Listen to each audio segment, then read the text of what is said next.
Coming up, we've got some guys in a Coliseum, that's the Gilded Gladiators, versus some magical floating lizard, the Jade Dragons.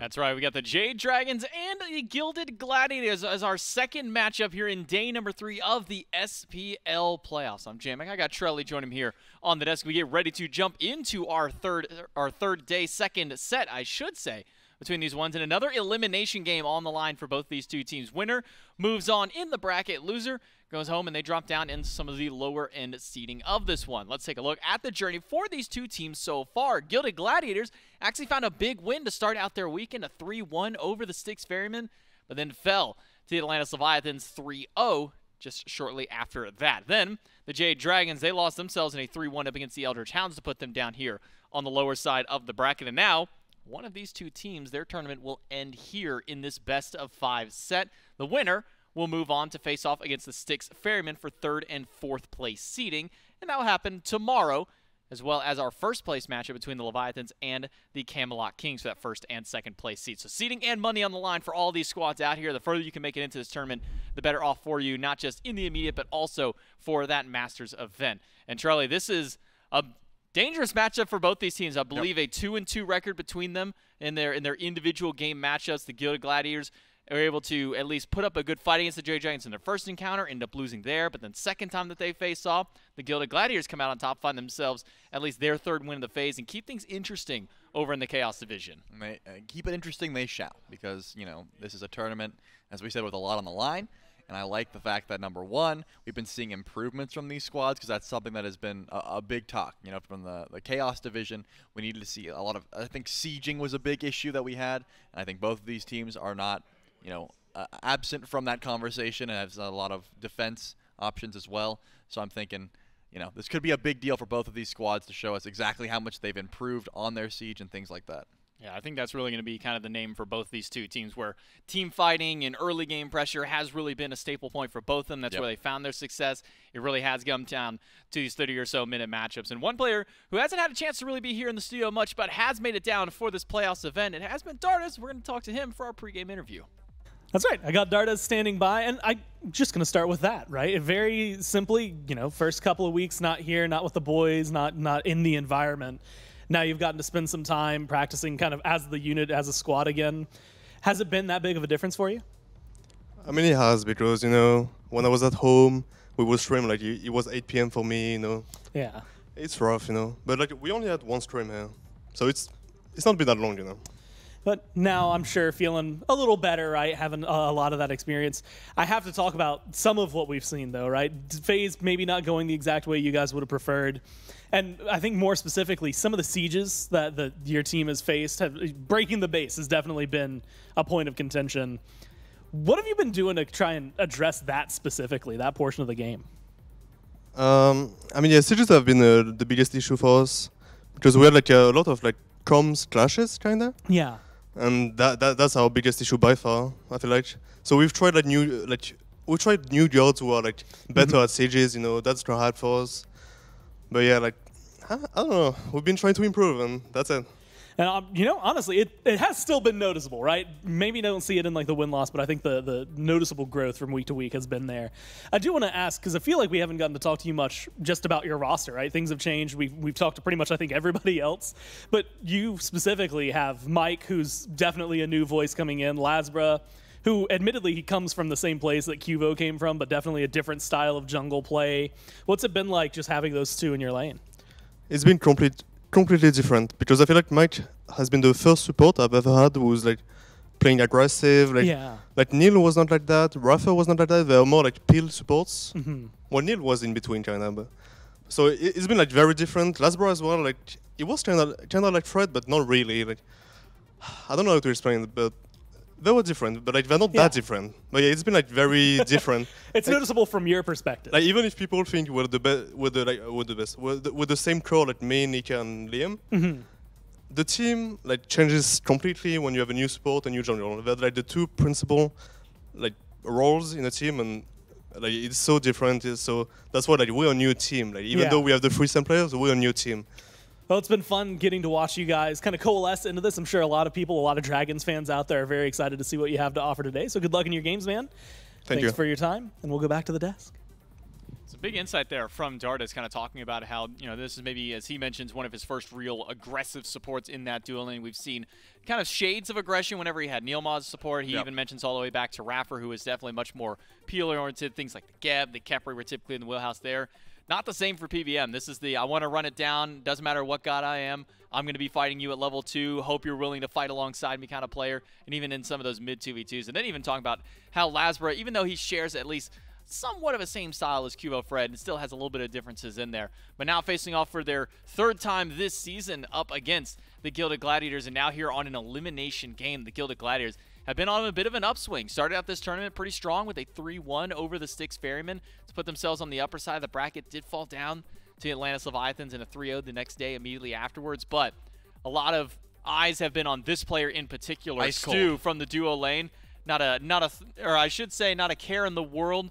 Not a thought behind those eyes except for I'm going to win this game, and I don't care who's standing in front of me. Exactly. He's looking into the eyes of Vote right now, saying, you're done, kid. In this case, I have been very much enjoying watching the Gilded Gladiators play. They have one of the more unique play styles in the entirety of the league, whereas it's not consistent. And I'm not saying it's consistent in one way like good or bad, but I don't think they play the same brand of Smite too often, like from one game to another. And that is good and that is bad. It's bad because it's hard to wrap your head around how you want to play the game. It's good because it's fun to watch. So I've been enjoying a lot of what the Gilded Gladiators have been able to bring to the table. Stuart in particular has been impressing me, of course. Very consistent. Does pretty much what you'd expect from him. Has been at the higher end of the KD charts pretty much at the end of all of their games, just because sometimes he plays for his life. Sometimes that's good. Sometimes it ends up hurting the squad. But regardless, it looks flashy at the end of the game. Kyrmi has been a very shining ray of light on this squad, sometimes absolutely popping off, sometimes getting a little bit shut down. His god pool, in my opinion, has come into question a bit. If he gets the top meta jungles, looks real good. If he doesn't, can sometimes get off to a bad start, and that means the rest of the team suffers.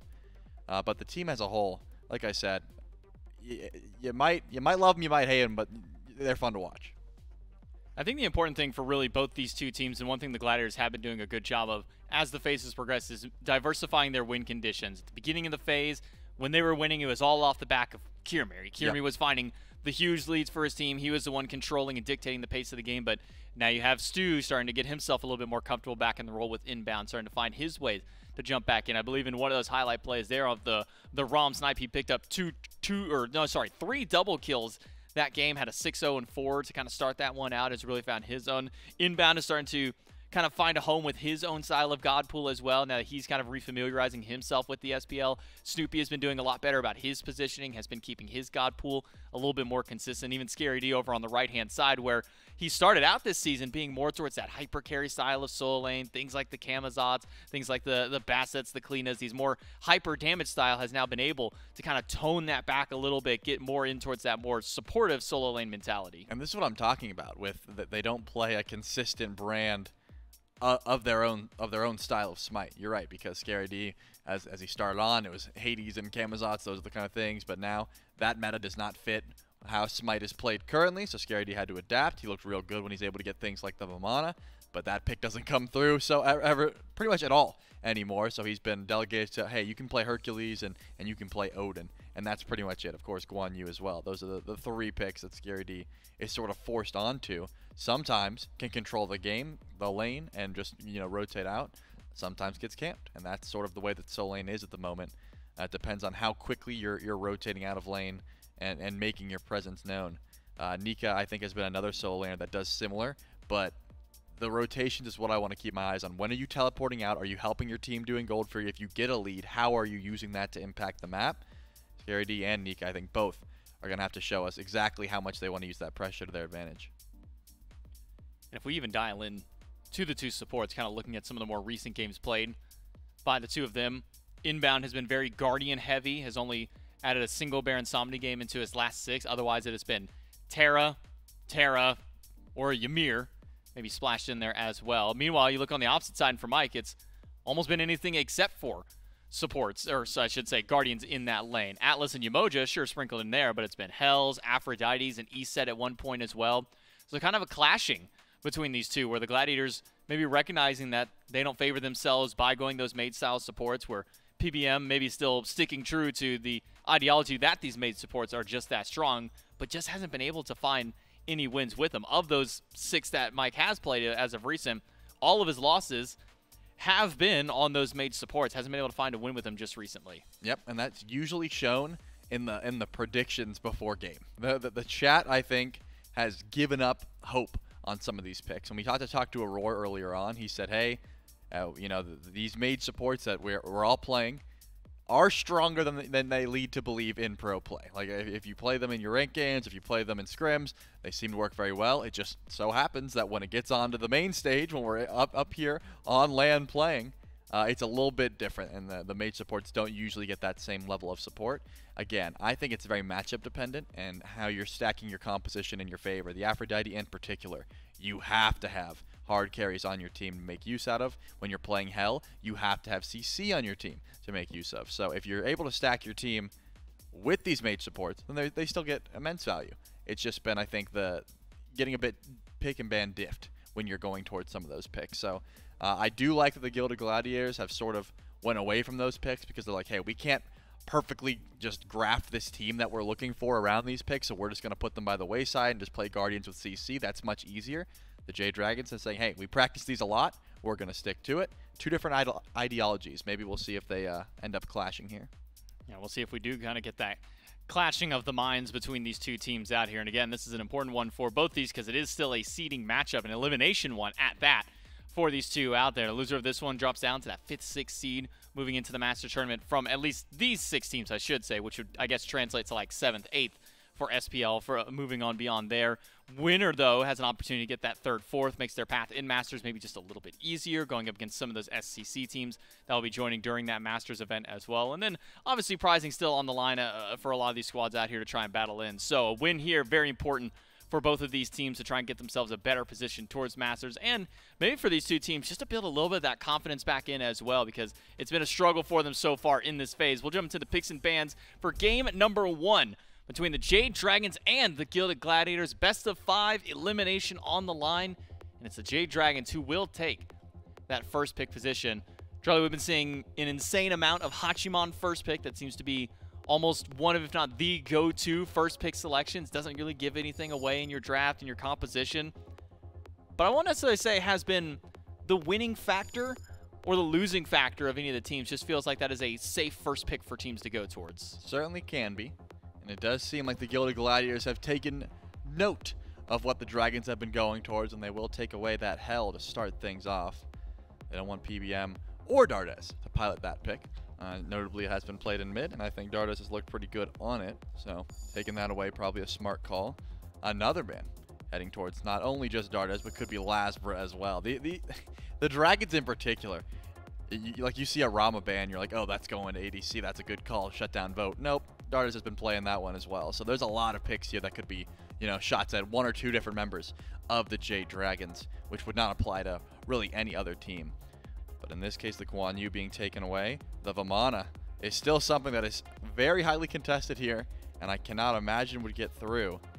But if you let that through, you have to worry about the Serqet, you have to worry about the Herc, and they are just saying, hey, we'll give you 1, and it's got to be the Vamana, but we are going to grab that Serqet, and we are likely going to grab that Hercules as well. Serqet, Hercules, Yemoja, Aphrodite, so many picks available. Oh, I forgot. The Gladiators in particular always value the Terra more. Yeah, the Terra has been 4 of Bobby's last 6 games as far as the support role is concerned. So we're going to lock that one in for number 5 out of 7. And then a Hachiman to go along with it, but this gives maybe quite a few options over towards the Jade Dragons as well in that support role. The Yemoja, the Aphrodite notably still available for him. Mike did run an E-set support just a little bit earlier on this weekend. Didn't find a win, but maybe looked as one of his stronger mage supports that he's been playing as of recent. So maybe we see a little bit of that spice come back with the Dragons. I'm curious if the Gladiators just called the bluff of the Jade Dragons.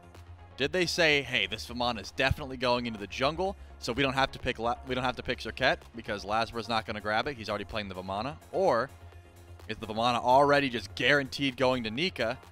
And of course, LASBRA could still grab that Serqet. If so, I think Serqet Yemoja may just be GG. Like, if you grab that here, no. If you grab that here, I might just say this is ridiculous what has just been given here to the Jade Dragons. And they lock it in, as they should. And now the question is, did the Gilded Gladiators plan for this, or were they really hoping that Vamana was in the jungle? Because there's no way I'm giving up those 3 picks.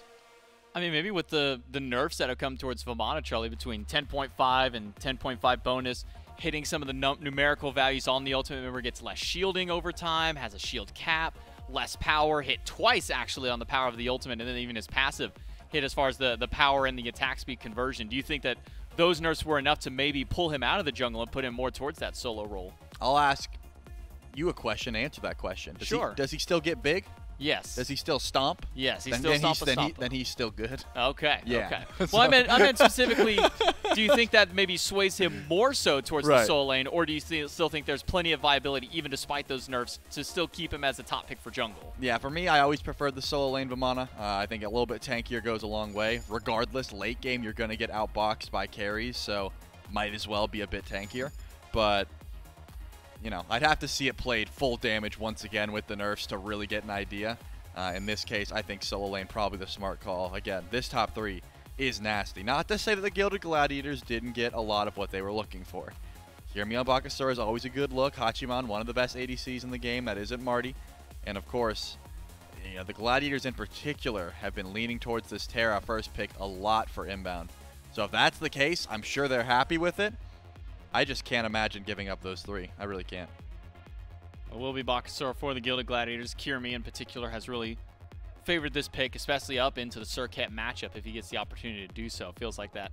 The cripple goo from the ultimate really does give Bakasura that slight edge in the 1v1 matchup once you start getting a little bit more late game.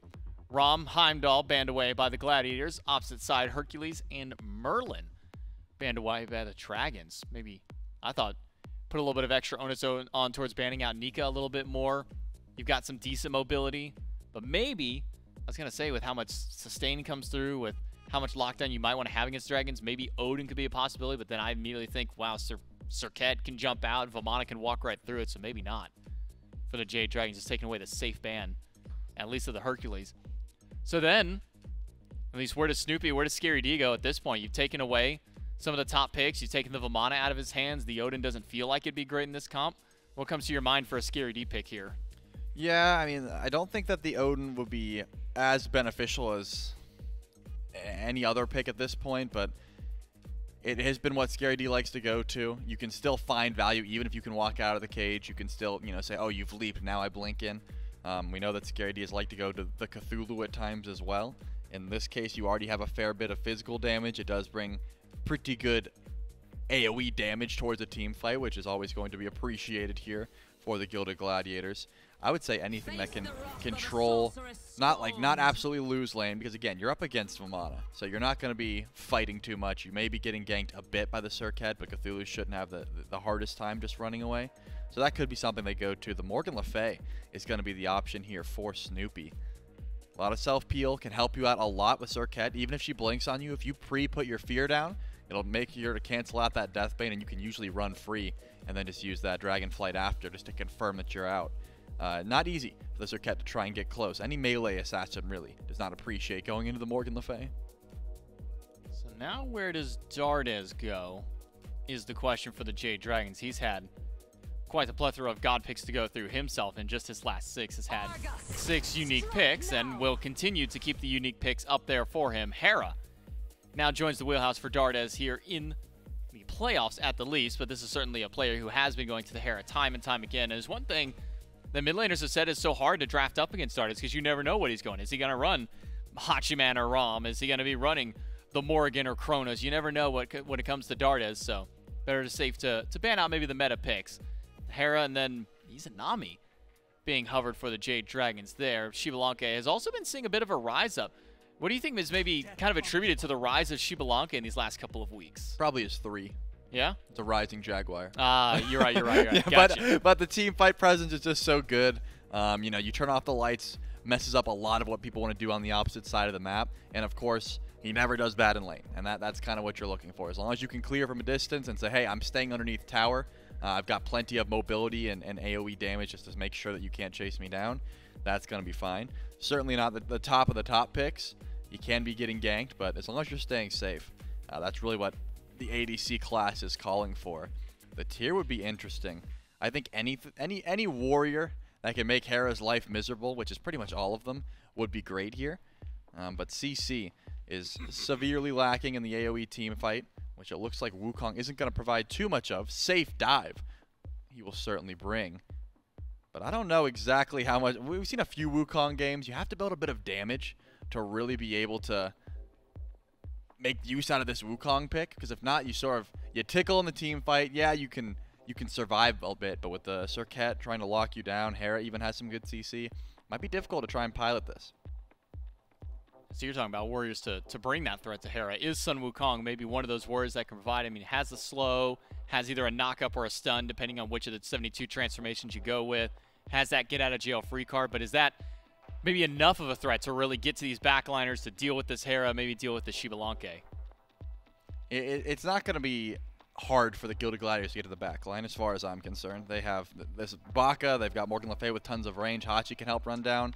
On the opposite side, you know, looking towards LASBRA, he's going to have an easy time early on, because Morgan Le Fay isn't really going to have access to all those abilities. Like pre-level 5, I think LASBRA might have some beads burn potential and possibly even some kill potential here with the Hera. It all depends on how active he wants to get, if he's going to start Blink, and of course, if the Gilded Gladiators are going to play up to a Serqet, which usually is not the play. Yeah, we've been seeing a lot of the Serqet versus Baka in like the first 10 to 12 levels or so. The Serqet sometimes gets the upper hand, but once the late game rolls through, Bakasura's got access to both of his relics, maybe a crit item, you got to sprinkle it in there. Really feels like that one kind of swings the opposite way for the Bakasura. So maybe for both these junglers, Charlie, where should some of that pressure be allocated towards to try and find some favor for their two teams? Well, I'm thinking Kyrmi's got no reason why he doesn't try and dive Dardez on the Hera. Hera does not have much to get away from a Baka, as long as you're able to just get that shield down or make sure you're immuning or jumping over the Argus landing. It's very difficult to try and run away from Bakasura. Really, anyone on the side of the Gladiators can run down the Hera. It's all about positioning. So getting to Dardez before Mike shows up is probably a good call. The second the Yemoja starts coming in, it gets a little bit more difficult. Riptides provide that movement, the heal, and of course the River's Rebuke. You're gonna need a Phantom Shell if you're getting caught out and stuck in there like Snoopy will be consistently. So I'm thinking early fights before the support rotates out, you have an opportunity to get to Dardez. If not, you're looking for jungle picks. Yeah, so for the Gilded Gladiators, maybe trying to start things early in mid. For the Jade Dragons, maybe get their mid laner to the late game, get that 6-man and Argus online with how much damage he deals, how much health he has, and try and see if they can find some momentum. But it's game number 1, a best-of-5 elimination between the Jade Dragons and the Gilded Gladiators, and all starts right here with Gore and Myth. Thanks so much, J-Mac and Trelly and Mifflin. It's the tone setter, right? Game 1 and a best-of-5. And it lets you get a scope out onto the horizon. I know you were feeling pretty solid about the Dragons draft. I think the Xbalanque brought it back a little bit, but you weren't a huge fan of the Hera. It is Dardez's Hera, so maybe it comes with a little asterisk next to it, but definitely not something we're seeing from any other team right now. Yeah, it's just that the top 3 of the Jade Dragons were so incredibly, ridiculously good. Vamana, Serqet, Yemoja. Oh. That I don't think there was a bottom 2 in the game that would have been the same energy. Level. Yeah, but Dardez's Hera a little bit different from everybody else's.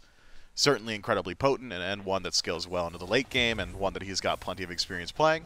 On the other hand, though, I wonder what goes on in the Gilded Gladiators booth. How is it that the Jade Dragons are able to grab themselves such an oppressive top 3, whereas on the other side, you ended up with a Sun Wukong somehow. That was the trade out. I mean, the Gilded Gladiators haven't got a poor composition by any means.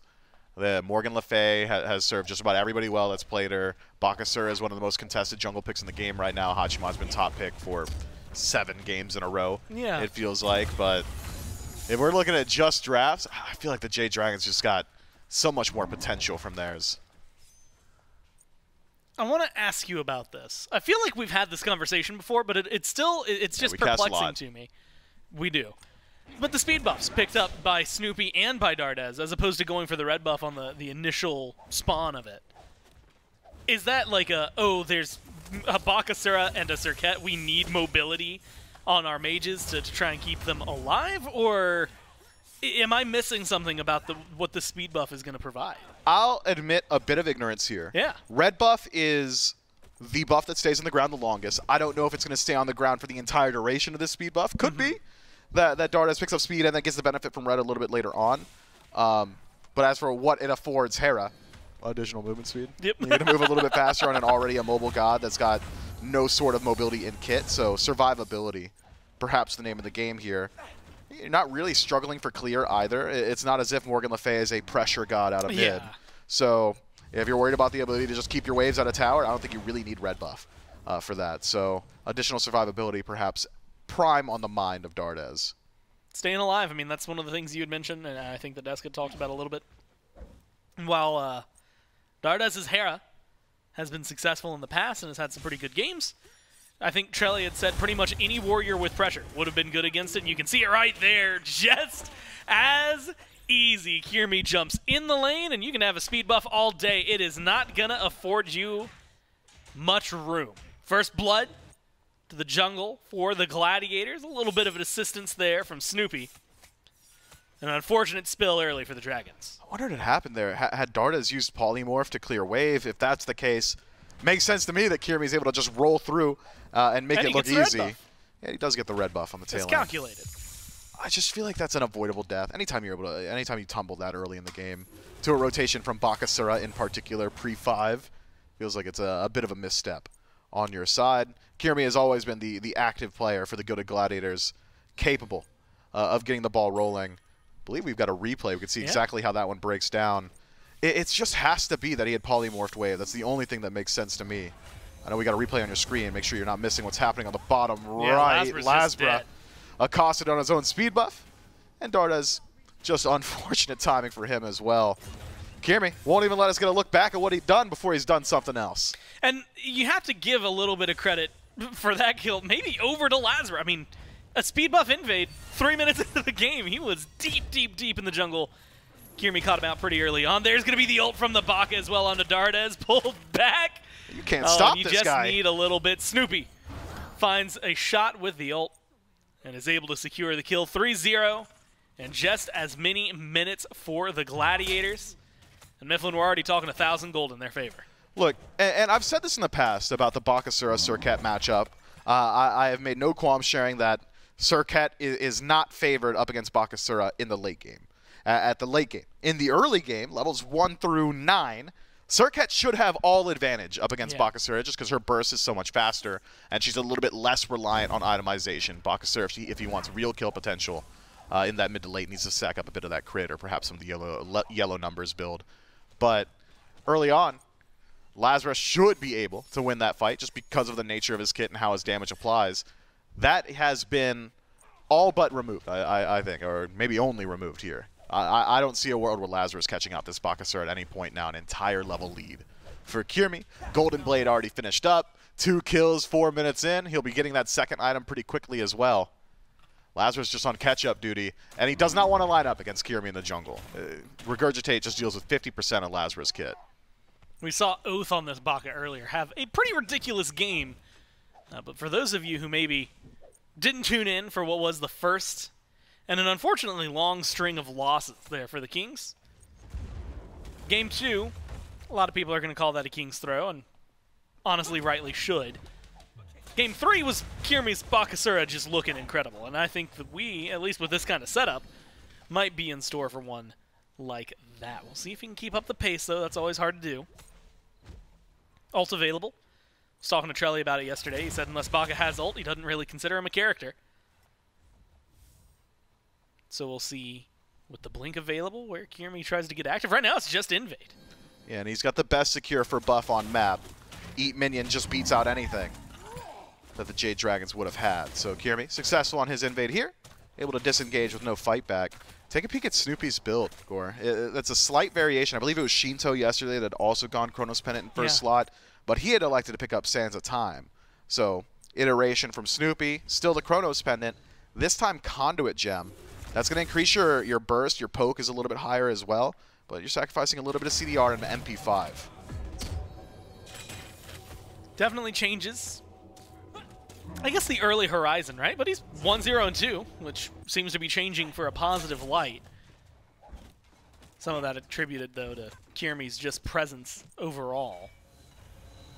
Like you said, farm game coming up here. specifically for LASBRA. Now, I'm starting to think, I don't know if we're going to see the Dragons be the aggressors for a little bit. Was looking for Kyrmi because he's been so much on the spent so much time on the Dragon side of the map. I just assumed he was down there. He was back in base. But that is where I think a lot of the pressure points are. And you had mentioned it, but I mean, just looking at his build, looking at the gold, how far ahead he is. I mean, it's only a tier 2, but that is a lot at 6.5 minutes into the game. That means a lot for the team. And again, it's just trying to control this. One of the downsides, especially of some of the really early game kills, when you have this, 1,000 little over plus gold lead, is that trying to get a Gold Fury this early, it's not unheard of, but it's difficult. And we don't have a lot of pressure points on the map you can go for. We'll see if they can lock down Snoopy. River's Rebuke keeps him held in. Argus is dropped. And there's the damage from Dardez to help try and kill off the mid laner. Kyrmi rightfully ducks out as soon as he could, but now there's 4 dragons on the left-hand side of the map. Vote is going to get stunned out. It's all for the shield buff. Does get picked up by Inbound. With no ults on Mike now, it seems like the Gladiators should feel safe. In fact, they feel like they've got the aggressive play. They force Vote to dash, get his beads. Kyrmi jumps in, but the tower is enough. Vote gets to walk away with his life. Man, if that Heavenly Banner connects, it's EI Jutsu, 1 auto attack, and that's all you need to secure your kill. Inbound. Considering a dive here. Stu nearby. Vote's got his dash back up, though, so kill pressure, I think, lost on the Gilded Gladiators. But has created enough threat to force a rotation from LASBRA. We're just spinning our wheels waiting for that purple buff to respawn, and it has. Kyrmi first on the scene. Has he done too much? Takes a good deal of damage, does not secure the buff, and is forced to retreat.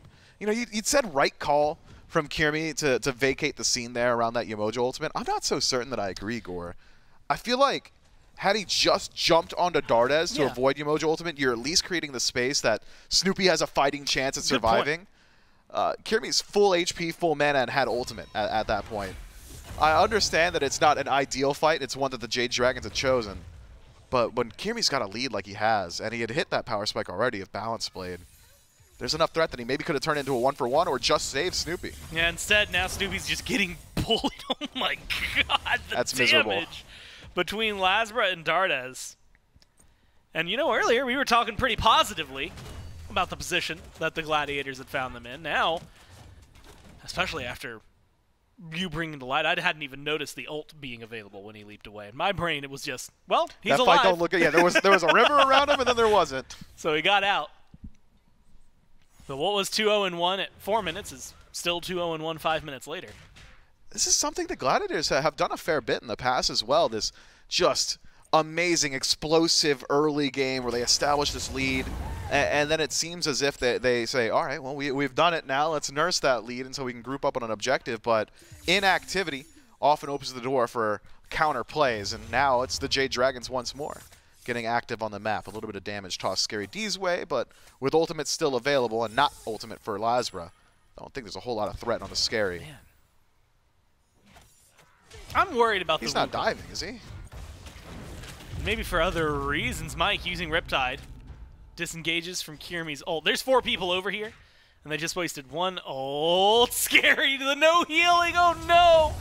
It burns him in the somersault cloud, gives a kill to the Dragons, but it does allow a Fury to go towards the Gladiators. Pyro started up in response, so they should go neutral for neutral. I'm watching Kyrmi, wondering if he was going to go for a kill. Maybe with some lockdown from Inbound, they could maybe get aggressive onto Vote. We got to play carefully around the Pyro as well. Dardez, Mike, both incredibly low. No invades, no presence from the Gladiators on the right-hand side, though. Means they can walk away. And unfortunately for Vote, he's probably just going to have to watch as this purple disappears. Feels like that's a pretty avoidable death for Scary D, doesn't it? I believe it is an active decision. I'll prevent backs here. Let's go ahead, get active on the gold tree. I'll hold LASBRA. You won't have to worry about it. Worst case scenario, 4v3 on the left-hand side. But your son, Wukong, Jinku Bang goes pretty far. You don't need to get that close to prevent those backs, and opens himself to counterplay. It wasn't even as if it were a blink from LASBRA. That was just a standard initiation. Connects the ultimate, Scary D. Trust Somersault Cloud, but shouldn't have. With that 100% anti-heal from Serqet, you're just finding no value. And the tankiness with which Scary D is built, it's a little bit of defense in second slot, but I call it pseudo-tankiness, effective tankiness with lifesteal. That doesn't work against the 100% lifesteal stealing god. Yeah. So Scary going to struggle a little bit even now with rotations from LASBRA. And he goes in towards damage in third slot. This is a very squishy Sun Wukong. And that's always, I mean, look, Sun Wukong, every time he rears his head, there's always a little bit of a discussion around him. Unless Bluestone is, like, absolutely ruining people's lives, most of the time Wukong just gets overlooked, because what is he really good at is running away. Sometimes that's engaging as well, but we don't see that as often. He's got a lead. He's got a lead, even after the kill. He's holding on to the lead, so maybe it's something that we have, you know, to see. Scary playing on something that can be aggressive is honestly really helpful. But when you're matched up against something like a Vamana, especially in this day and age, it kind of feels like that's going to be a difficult pace to keep up with when Nika joins the fights. Yeah, I wonder. If Scary D really is going to all in on this damage build, why not just Bakasura or some sort of assassin? Dardez in some trouble. Kyrmi drops the ultimate, forced to disengage, but can he make it out with the help of his team? The answer is yes. Kyrmi barely able to survive there, but does burn away a good deal of resources, which is so important. Dardez now without either of his relics, an easy rotation in the future. And maybe a reinitiation now. PBM does not catch the disengage memo. Gore just sticks around and falls down Scary D. I appreciate it. I like the attempt. But the point I was trying to make just beforehand is, if it's going to be a damage build, and you want to be in that back line and disrupt by being a pseudo-assassin, why not play an assassin? Why not play the Klinas or the Kamazots that he had played in the play-in tournament? Interesting that it's the Sun Wukong. Maybe it's just the additional survivability, that ultimate, but against Serqet, you might as well have Bat out of hell, right? Yeah, good point. Something that could cause some trouble. We might see it right here. Thrown back. Guess what? No healing. Luckily, the damage not quite there to get him low just yet. So Scary D makes it out alive the second time. Man, I can't get over it. Can you imagine the different landscape that is if he stops Dardez's back with that blink? I mean, that's a kill for sure. 100%. And changes. I mean, maybe not too much. It'd be 5 kills instead of 4. And probably knock down that tier 1. there weren't a lot of objectives available. In fact, none, other than, like you said, maybe the tier 1 that you go for. So it's not like great grand scheme, oh my god, back-breaking change. But positives are positives. Oni Fury's going to be spawning in just a few seconds. Pyromancer going to follow shortly thereafter. 1,300 gold, 1,300 give or take experience. We haven't really, outside of Scary D, gotten to see much from the solo lane. That was a good rotation from him. Is it worth rotating for this Fury? I mean, we typically see a lot of the fights, if they start on left, are because the solo laners are joining, but the Dragon seemed pretty fine, which is going for the Pyromancer last time. Yeah, last time it was simply because LASBRA just wasn't present on map. I think defending Gold Fury is certainly valuable here. Nika is hitting some pretty significant power spikes. Berserker Shield is the go button for Vamana. So with Golden Blade, Phalanx, and Berserkers now finished, he should be able to bring a good deal more than Scary D to this next team fight. Scary, he is an assassin at this point with this build, so it would have to be like blink stun, do a whole lot of damage, and force someone back immediately, whereas what Nika is going to do is blink in, turn into Colossal Fury, and continue walking forward until either he or whoever he's walking towards dies. So space creation, survivability certainly favoring the soul laner of the Jade Dragons at this point. And he's got great targets. Morgan Le Fay has no answer to Vamana. There's literally not a single thing that she could do once Vamana closes gap. So I would love to see the Jade Dragons get active on the left-hand side. Instead, path of least resistance, Oni Fury should go to the Gilded Gladiators. Pyromancer once more. You read it like a book, Gore. I had it wrong. Well, might not even be what they want. Damage over the wall, and that's what you need from Snoopy. That's why you make the plays. You gotta go for it at the minimum. And he gets it with perfect damage. They have a ward sitting on the Pyro. And the tower as well. Oh. Oof. 2 objectives, tier 1 and left. And ever-mounting pressure against Vote. He's got to be careful here. Dardez, Mike. Going to get spotted out thanks to Inbound. That might be the retreat call from the Gladiators. Speaking of Inbound, I want to give him the shout-outs. This Terra, we've seen it, much like a lot of Inbound picks. Sometimes it looks great, sometimes it's a little shaky. But over the last couple of days, the Terra's looked really good for him. 3 levels up on Mike right now, which is not an easy accomplishment. Is that a second slot at Erosion from Inbound? I get to see this item too often. I believe it is. Wow. I mean, it's a smart pickup. It is ridiculous the amount of times that I've been flamed in ranked in my silly little plat lobbies. You could just end the statement there. Yeah, end the statement for not picking up Erosion into Vamana. For those of you that haven't seen this item too often, as it is newer here in year 10, it is every single time that you are near someone who generates a shield, you strip away a bit of it and gain some movement speed as well. So Nika's going to have a little bit of a harder time chasing down, so long as Inbound is nearby, and we'll have a little bit of a harder time surviving as well. We'll see how it plays out going forward. Even the Sunder, too. Inbound has itemized almost entirely to stop this Jade Dragons draft, because shielding does not just come from Nika. Dardez's sole survivability is from shielding, as well as PBM's with his second ability. So a lot of shielding that can get stripped away. Good itemization. Lights off for Snoopy and Inbound. Nika trying to lead the way. As you had mentioned, Inbound itemized against him. Vote's incredibly low. Kyrmi should get this kill. It's just the chase down. Finds the autos. Gets the lockdown on the carry. 5-3 for the Gladiators. Now they're re-engaging. Good walls, good lockdown from Inbound. Keeps Nika balanced into this. Ult still up for the Vamana, but Mike is not double kill for Kyrmi as he comes in as cleanup crew. Gets a second pickup for his team. Pyro, Gold still down. You just run to the other side of the map, and it looks like that's their through line.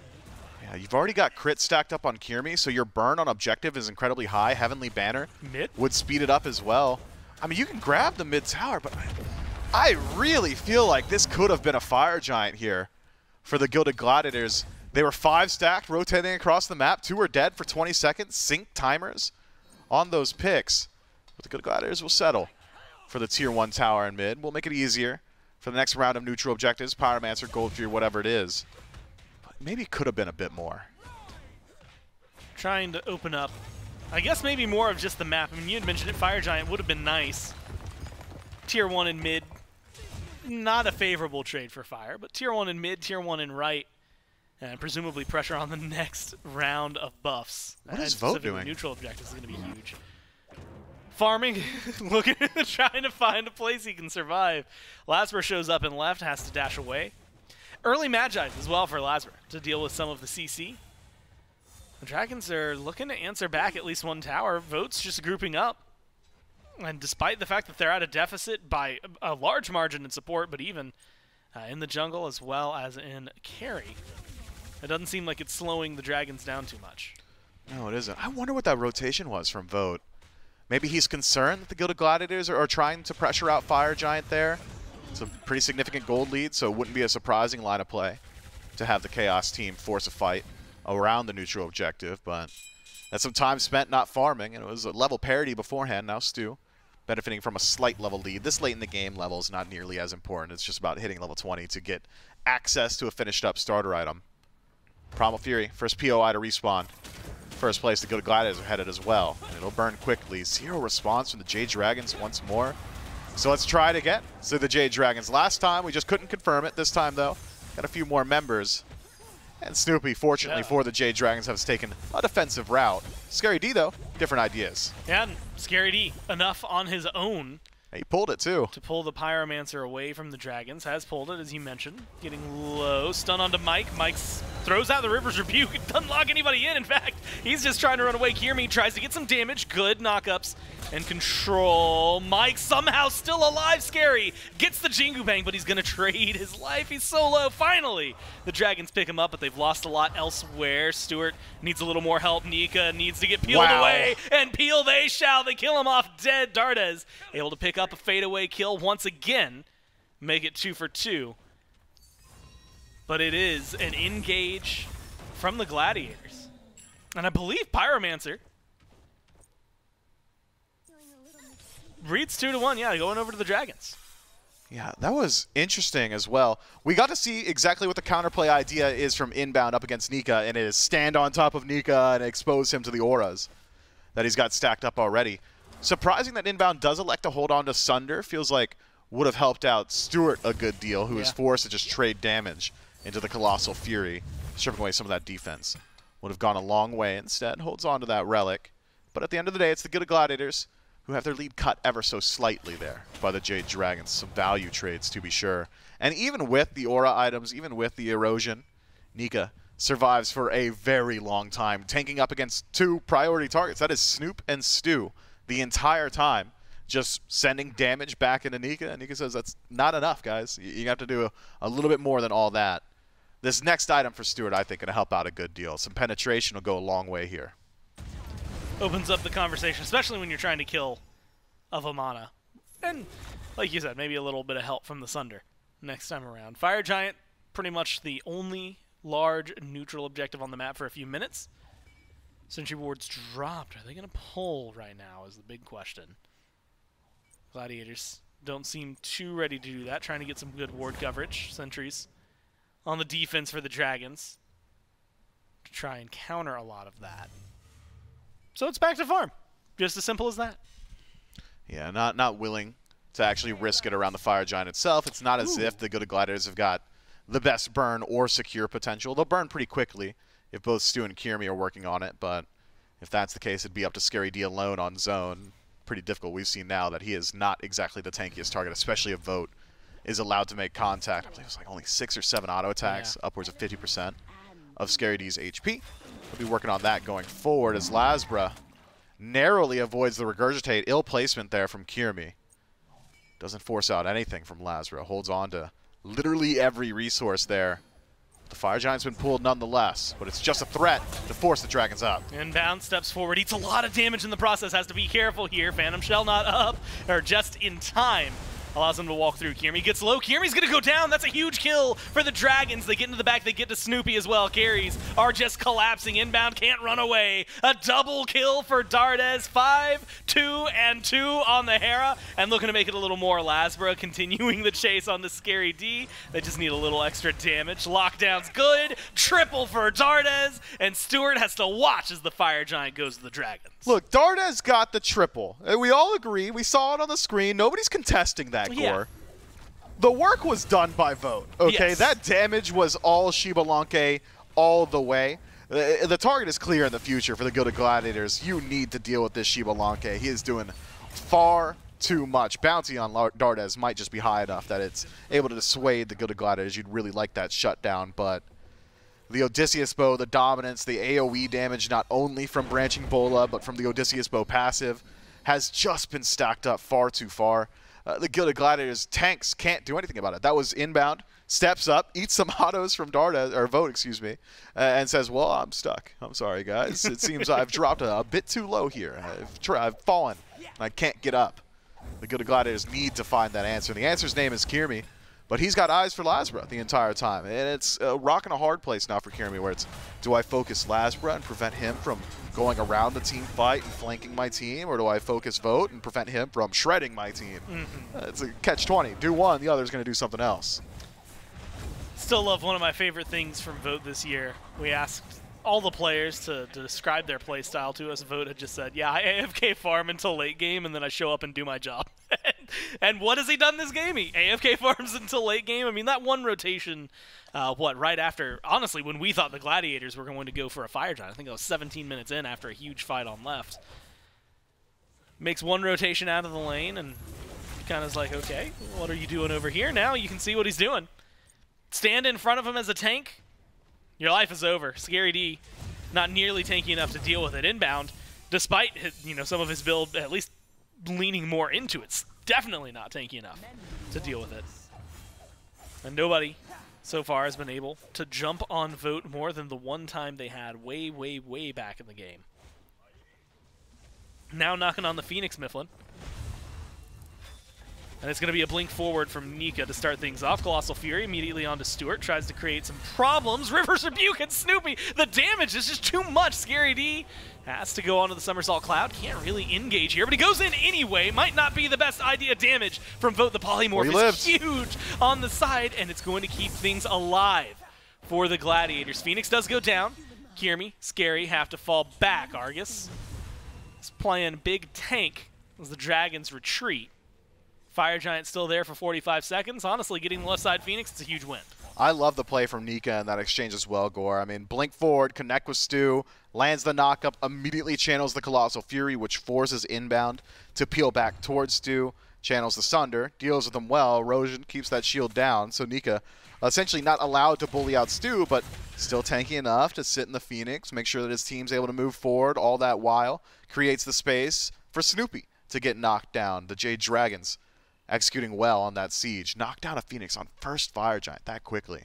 One of the main pressure points for the Jade Dragons previously was their ability to actually siege and break the base. Clearly have been doing a good deal of work on that. And now, having taken away the most valuable Phoenix on map, will have a much easier time looking towards the Fire Giant. For the first time this game, it's the Jade Dragons in the driver's seat, winning out in kills, gold, and experience, and itemization starting to stack up as well. Dardez says, I'm doing enough damage, guys. I don't need any more. Let me pick up this spectral armor. And all of a sudden, Kyrmi is going to have a much harder time making the decision between, well, easier time making the decision between LASBRA and Dardez. He can kill LASBRA. He can't kill Dardez anymore. Not easily, anyway. And so, the Gilded Gladiators will have to dig even deeper into their bag of tricks and dealing with this Hera on the other side. You don't have ranged initiation. You don't have something like a Rama ult where you can just sink damage into somebody and make it easier a little bit later on. It is going to take a multi-man concentrated effort to shut down the Jade Dragons mid laner. I think it starts with Scary D. Blink stun, phenomenal. Blink knockup, maybe even better. Force out those beads and make sure that it's essentially unreactable CC if you're able to do it fast enough. Have Snoopy throw some damage from range, Stu as well. Starting to get some of that penetration we were talking about earlier. It feels like 10 minutes ago. I was talking about finishing up the 6th item. Yeah. Still working on that Titan's Bane. You're going to need that going forward. Now even into Dardez as well, who's stacked up some defense. Struggles right now. It feels like Dragons have the defense on lock, right? Tanky Vamana, tanky PBM, who, by the way, 3 levels down earlier, now a level lead. They all get something done. You get the Spectral. And Spectral, you know, I think there's a lot to zone in on for it, because as you had mentioned for Dardez here, that's just going to be great in keeping himself alive. But you also have to remember the aura that's on it now, right? When you get hit, all of a sudden, it's good for everybody that's around you. And you're going to get power on top of that as well. So you have, I think, so much that this is helping everybody. As long as you are within the vicinity of your team, this item is going to be helpful all around. Part of the reason a lot of people were saying crit might just be dead, and why we haven't seen it in a while. Fire Giant now.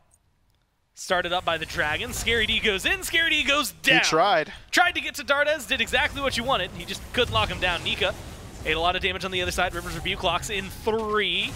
LASBRA throws people around. Kyrmi tries to get onto Dardez, and Dardez kills him off. Snoopy's gone as well, and it is just the chase down. They lose Nika on the Dragons, so it's not the easiest trade for them. They've got fire minions on left about to pressure out the Phoenix, and a Fire Giant still in front of them with Vote Alive inbound. And hang around. See what he can do. Low health bars on the Dragons, but you're a Terra. And Vote still exists. The damage seems to be good there. Gladiators save their Phoenix. Should be dead here. LASBRA's just faster. Can they hold this for Enhance? Do you hold it for Enhance? 30 seconds for Enhance would also get Nika back and alive. I don't know. They might have been able to. I mean, 30 seconds is a massive ask. It really is. And this way, they at least get to play around with Kyrmi, Snoopy both being dead for a few more seconds, grab a Tier 2 tower. I think the right call. Nika doesn't necessarily even need Fire Giant at this point. He's more so just a distraction for the Jade Dragons and the space creation, as opposed to the win condition that Baskin was on Vamana. Last we'd seen him play it. This time, the Gilded Gladiators really have itemized to essentially deal with Nika. And in doing so, maybe leave themselves exposed a bit to the damage of Vote and Dardez. Jade Dragons with Fire Giant on 4 and only 1 Tier 2 tower standing between them and the 3 exposed birds of the Gilded Gladiators, one of which permanently weakened on the left-hand side.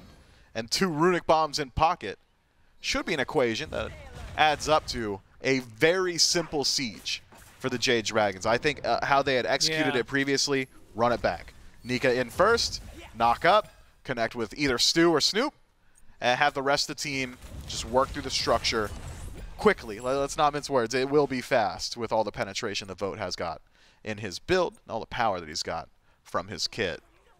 It's a 3-2 split as of now. Scary D, solo agent on the right-hand side, will be pushing up as far as he can, has teleport to join his team should he be needed. The Jade Dragons, though, concerning in their positioning, I think, Gore. Finally have regrouped, stacked up a bit. And I trust that LASBRA will survive the fight against Kyrmi. You don't want the Serqet necessarily committing to the one-on-one. It's just distract Kyrmi and keep him out of the engagement. Has the beads. And the rest of the team's on the fight already. Snoopy is dead before the junglers can even start to fight. Stuart forced back to the fountain. Nika gets to the back line instantly. And it's a fantastic engagement for him. Keep both the runic bombs. Huh? What was he doing back there? Couldn't tell you. Couldn't guess. He must have just been in Somersault Cloud for the entirety of that fight and lands and dies. That's the only thing that makes sense. I didn't even see him engage. Stu, caught out. Oh, no healing. Won't be able to get him through the fountain. But they're going to be able to march forward. They've got the minions on their side. River's rebuke to wall them out. And we've been questioning their siege. But the answer seems to be there. Stuart finally takes care of Nika, but the Titan still falls. Dragons take game number 1. This one's massive draft diff, Gore. The writing was on the wall in the first 3 picks of P's and B's. That composition from the Jade Dragons was destined for success. You cannot allow that many priority picks through, even with perfect optimization for it. Maybe it was a calculated decision from the Gilded Gladiators. We haven't seen the Erosion Sunder stack to deal with a Vamana. Not enough, clearly. Not enough to deal with them. Was even allowed to go towards a luxury damage item in the last slot, finishes his build with Hasten. So if you thought that's how you stop him, the 11th, 9th Avatar Vishnu, that's not how you do it. No, and I'd call it the tone setter for a reason, right? It's a best of 5. There's still plenty of Smite to be played. But that is not the way you want to start this game off. Or I guess that's the way you want to start. If you're the Gladiators, you just need to do anything. Oh, I see what you're saying. That first 3 minutes was really, really good. 5 minutes, I'll even give them.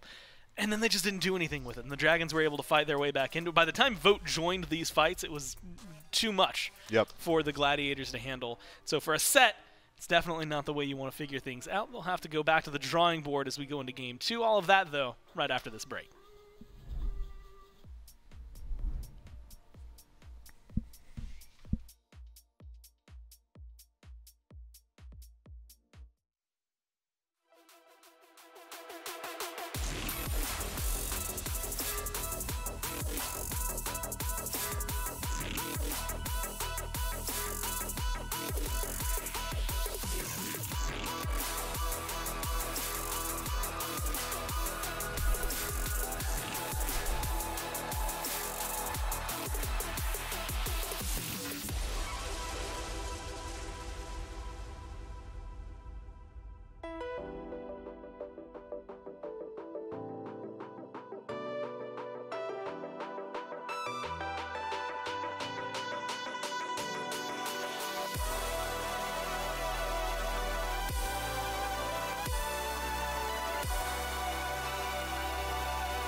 Well, welcome back to the SPL playoffs. The Jade Dragons start off their set strong with a Game 1 win over the Gilded Gladiators. Before we jump into the action, I want to remind you guys about our VShojo event still currently happening in-game, and a reminder that this is the last week that you can still, or maybe one of the last opportunities that you will have to still get the heavily discounted price at the best possible value of a buy-all of 2,400 gems for everything in there is a hell of a snag, and you want to make sure that you grab that before you miss out on the opportunity to do so. So if you haven't already bought your VShojo skins, make sure that you jump into game and do that before the price increases once more over on week 5. And then as it shows week 7, it gets a little bit more expensive. And after that, who knows if you can even get that great buy-all price again for those ones. So make sure you jump in and grab your VShojo skins. Game number 1 here, Trelly, for the Jade Dragons didn't start off the greatest. Dardez fell down a couple of times. Kyrmi got off to a real strong whirl with the Gilded Gladiators. Yep. But once we started getting to these late-game teamfight stages, the fight around the Fire Giant specifically, where Dardez picks up the 3 kills, handed to him by Vote and Mike, and most importantly, probably the 3-stack of that top 3 that you were so worried about for the Dragons is when it really came online. Yep. You know, we heard the casters talk about the draft diff, and I think that it was partly true, of course. You know, you have to play those gods to their strengths. Early game, these gods don't really come online. It does take a bit. But once, I'm glad you highlighted Mike. I think a big part of that comeback fight was handed through by the damage, of course, from Vote and the setup from Mike. And then Dardez gets to, you know, get credit for all the kills as well with Argus, which you would expect. So just good things throughout from the Jade Dragons once they started building up their comeback. And after they got in control, I was not a big fan of the Wukong. I wasn't a big fan of it in picks and bans. And, of course, play on field didn't change much for me. It was a lot of, you know, survivability, but he still was finding a lot of death security, that is, because of the control. He didn't have the dive. When I saw the tier hover, I liked it a lot. Maybe that would have made it a bit of a difference here, but it did not seem to matter. There was a lot of control. The Jade Dragons top 3 was just too much. LASBRA, of course, has so much control. Vote was essentially just W-keying the whole game once he actually rotated out of lane. And, you know, Yemoja and the Vamana are just so tanky. They're just very difficult to deal with once they got online.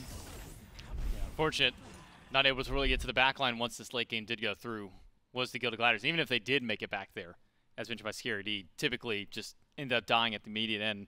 Maybe that attributes a little bit to the build there, going a little bit more towards the damage route, the Brawler's Beat Stick, the Soul Leader in that first slot, so not super tanky up against some of these harder hitting carries, but Gilded Gladiators fall down in game number 1, so Jade Dragons start off the set hot for themselves.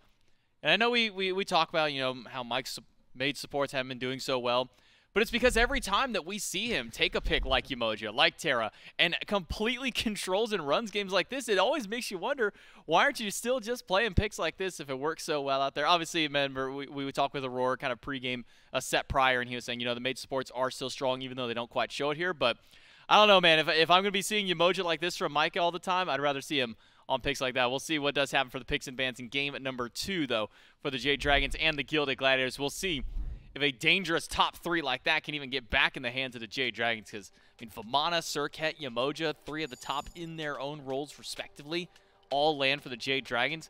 Feels like it was hard even from that moment for the Gladiators to fight back. Yep, absolutely. The Gilded Gladiators need to try and thwart exactly how many of those picks can go through to the Dragons. I wouldn't be upset with the Terra pick again. You know, that's not the biggest issue.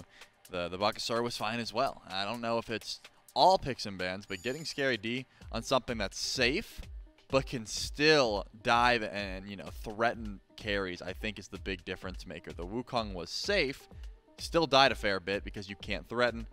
You know, there needs to be a happy middle ground here, and I wouldn't be surprised if that's where the Gilded Gladiators try to go.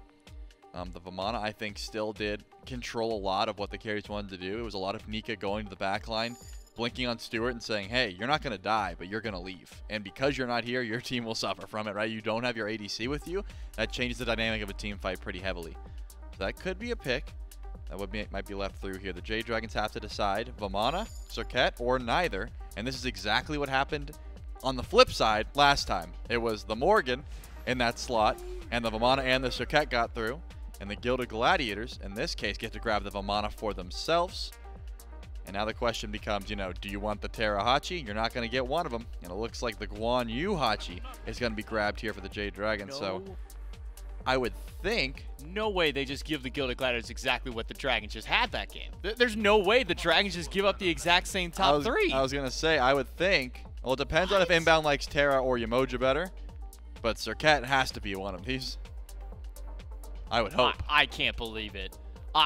I am dumbfounded. The fact that we just praised about how strong that top three was for the Dragons. It didn't start off strong because they're much more late game centric gods, and then lo and behold, we get to late game and those three gods pop off, and the Dragons absolutely steamroll through, and they're just gonna give it back over to the Gladiators to maybe run the exact same way. Maybe the Dragons have a better answer to the early game, or maybe some of that late game dive to try and answer to it, but I don't think Bobby will even grab it.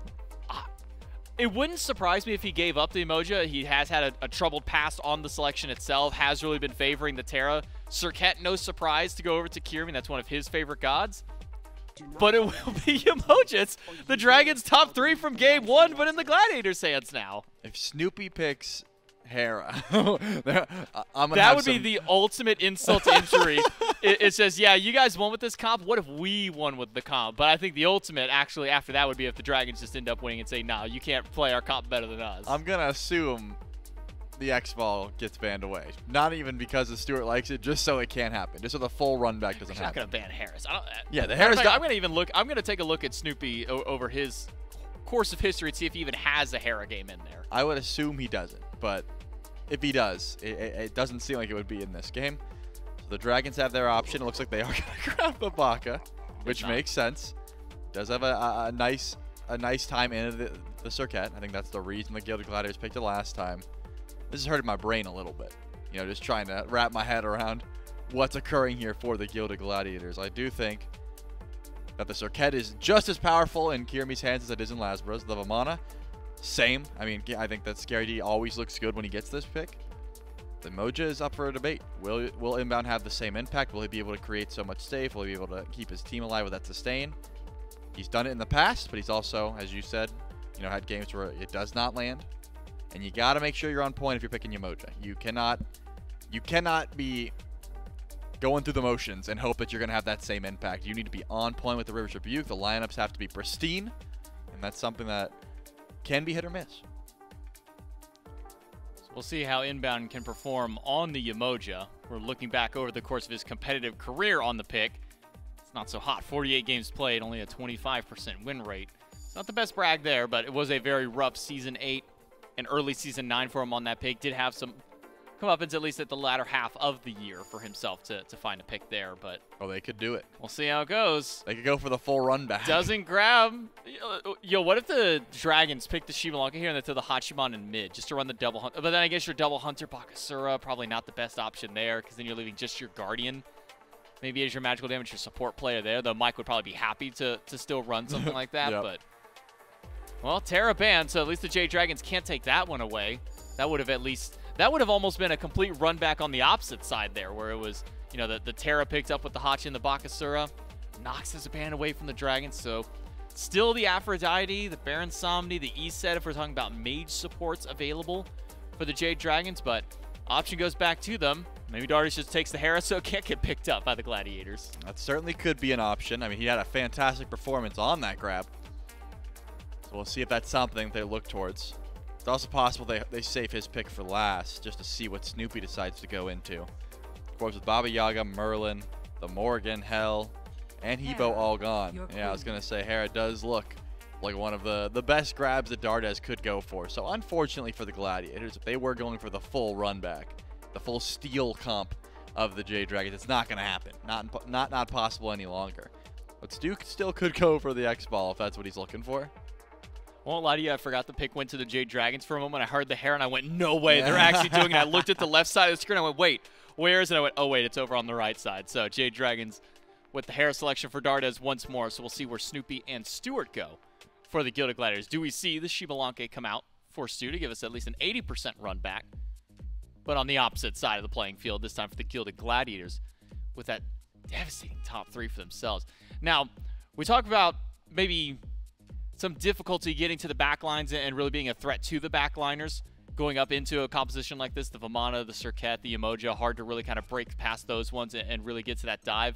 No. Is Guan Yu compared to something like, say, the Sun Wukong, something that can get back there, really put some threat towards this Agni. I know that you're probably saying that about the Uller, but yeah, definitely we'll wait until that one gets locked in and see what goes there. But is Guan Yu one of those gods that can get back there and really be a threat to that back line? Okay, first of all, we got the 80%. I'll take it. Yeah, Guan Yu, the cavalry charge can certainly get to the back line, especially if you start Blink. Well, not start it, but if you go to it second, that is always an option. I think Guan Yu has a fantastic time just trying to pressure.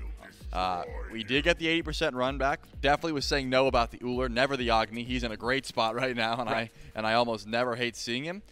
Unfortunately for Snoopy, when I look at the other side of the map and I see Bakasura, Guan Yu, and Cabrakan on top of Hera, who's going to be nearby, ready to follow up, that does feel a little painful to try and deal with. You got to save your dash for the knock-up from Argus and hope you're not stuck in the Cabrakan walls when you get there. And if you are certainly dead. I actually love this draft here from the Jade Dragons. Not sticking to the meta, as I said earlier on. You know, yeah, you've got healing from Guan Yu. Yeah, Hachi's great, Baka's great, but Cabrakan Hera, that's just a Dardez original, of course, and the Cabrakan's all-out aggression, which I love to see from Mike. He's going to be able to set up so much. The Xbalanque, the Agni are not going to appreciate those walls.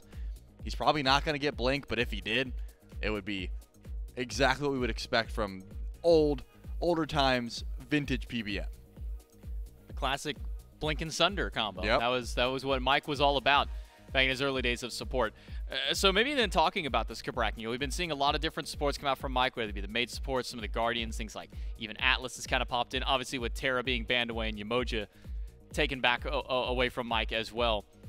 Maybe why the Cabrakan? What does Cabrakan bring to this Dragons composition maybe that they were lacking, at least for their top 4 selection, or what does this just bring to the Dragons in general to deal with this Gladiators team? My guess is that Mike wanted to stay aggressive. He lost the Yemoja, can't set up the walls, and said, I've got more walls now. In this case, just one extra side to make sure that he's got that confirmation. And again, the Agni, the Xbalanque are not going to appreciate it. And of course, if you just wait for Kyrmi's dash or make sure the Scary D's ultimate's not up, he's not going to appreciate it either. Mike likes to be able to control space.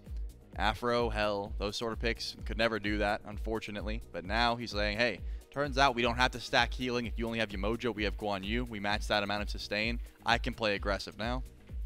So the Gilded Gladiators run back 80% of the composition that the Jade Dragons had just won with in game number 1, though it did take the Dragons about 20-25 minutes to really start to get that ramp up for themselves, get towards that late game team fighting stage, and be able to find those leads and then find the win up against the Gilded Gladiators. Probably a similar pacing for these guys. Played a little bit slow, get yourself through this early game and get towards that late game team fight. Can the Gilded Gladiators win with this top 3 composition, or the Jade Dragons going to put us to a 2-0? Let's jump right into game number 2. And Mifflin, they start it off with the same 3 picks that looked so good for the Dragons in game 1, and they get the 4th pick towards the bottom there with the Xbalanque. And depending on who you ask, the Agni might just be, outside of the fact that Dardez's Hera looked really good. It's you. Me.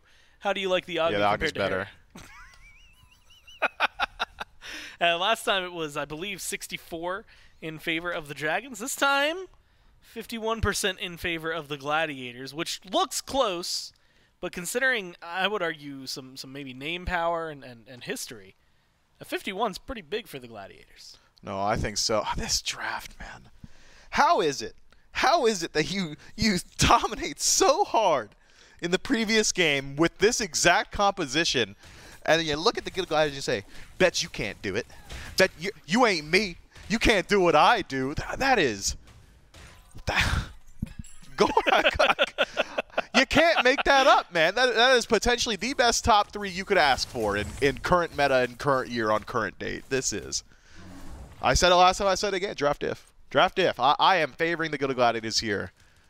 Unless the Jade Dragons can get things rolling quickly. Well. And is Bunny dead on first wave? Are you serious? Well, they might be going for a little more votes. Got him locked down! What? PBM with the trimmers and vote with the autos, and LASBRA with the smiles as well. What? What was it Trelly had said, which was just, it depends on what Yemoja we get from Inbound. Did he just... So he tried to walk up and blitz the wave. Oh, well, hold on. No way. Dardez in mid. Turnaround fight from Snoopy.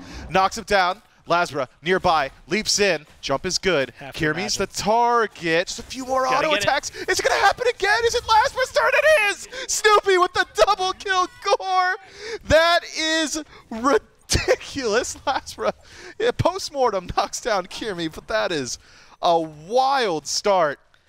Arithmetic be damned, man. I got to figure out who's winning now. It's the Jade Dragons on paper. First blood bounty, I suppose, just enough to turn things in their favor. What is going on with these guys? Sometimes you just want to fight, you know? I get it. And that's the only explanation I can come up with, man.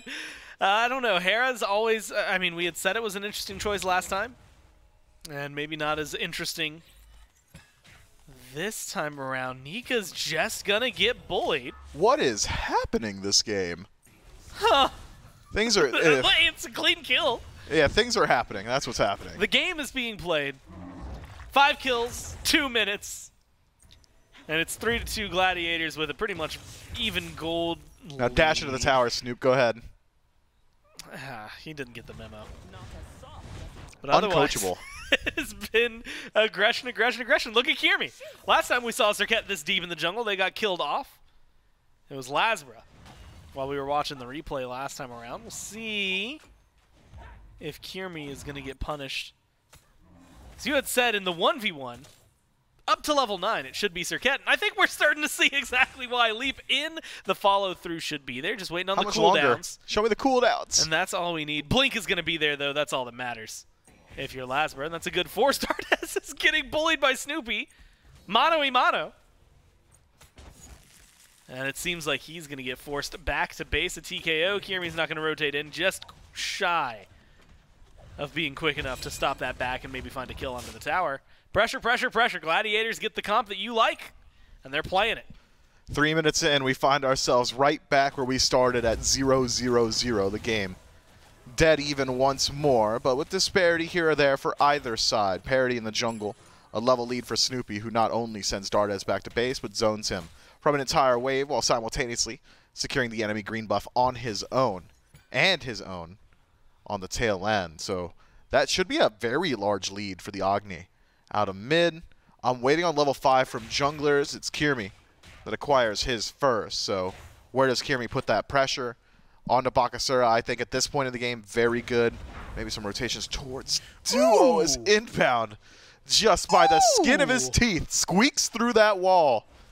If ping's a little bit different, if latency's slightly different, if the server just rolled for PBM there, we're getting a second kill in the duo lane. But instead, Jade Dragons come up empty-handed off of a small opportunity where they're both level 5. Now the Gilded Gladiators join them. An unfortunate scenario for the Dragons that, like you said, 50-50. And sometimes it just unfortunately goes the way. Mifflin, I don't. The first few minutes have frazzled me. I don't know what to expect from this game, except I guess more of this. LASBRA shows up on right and immediately gives up the minute he sees the Colossal Fury, which I guess makes sense. A lot of healing, shielding, etc. for Scary D there to keep him going.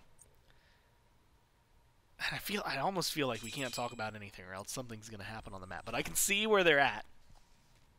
And in theory, we should be safe. Cabrakan is where I'm going to zoom in. Won't let you.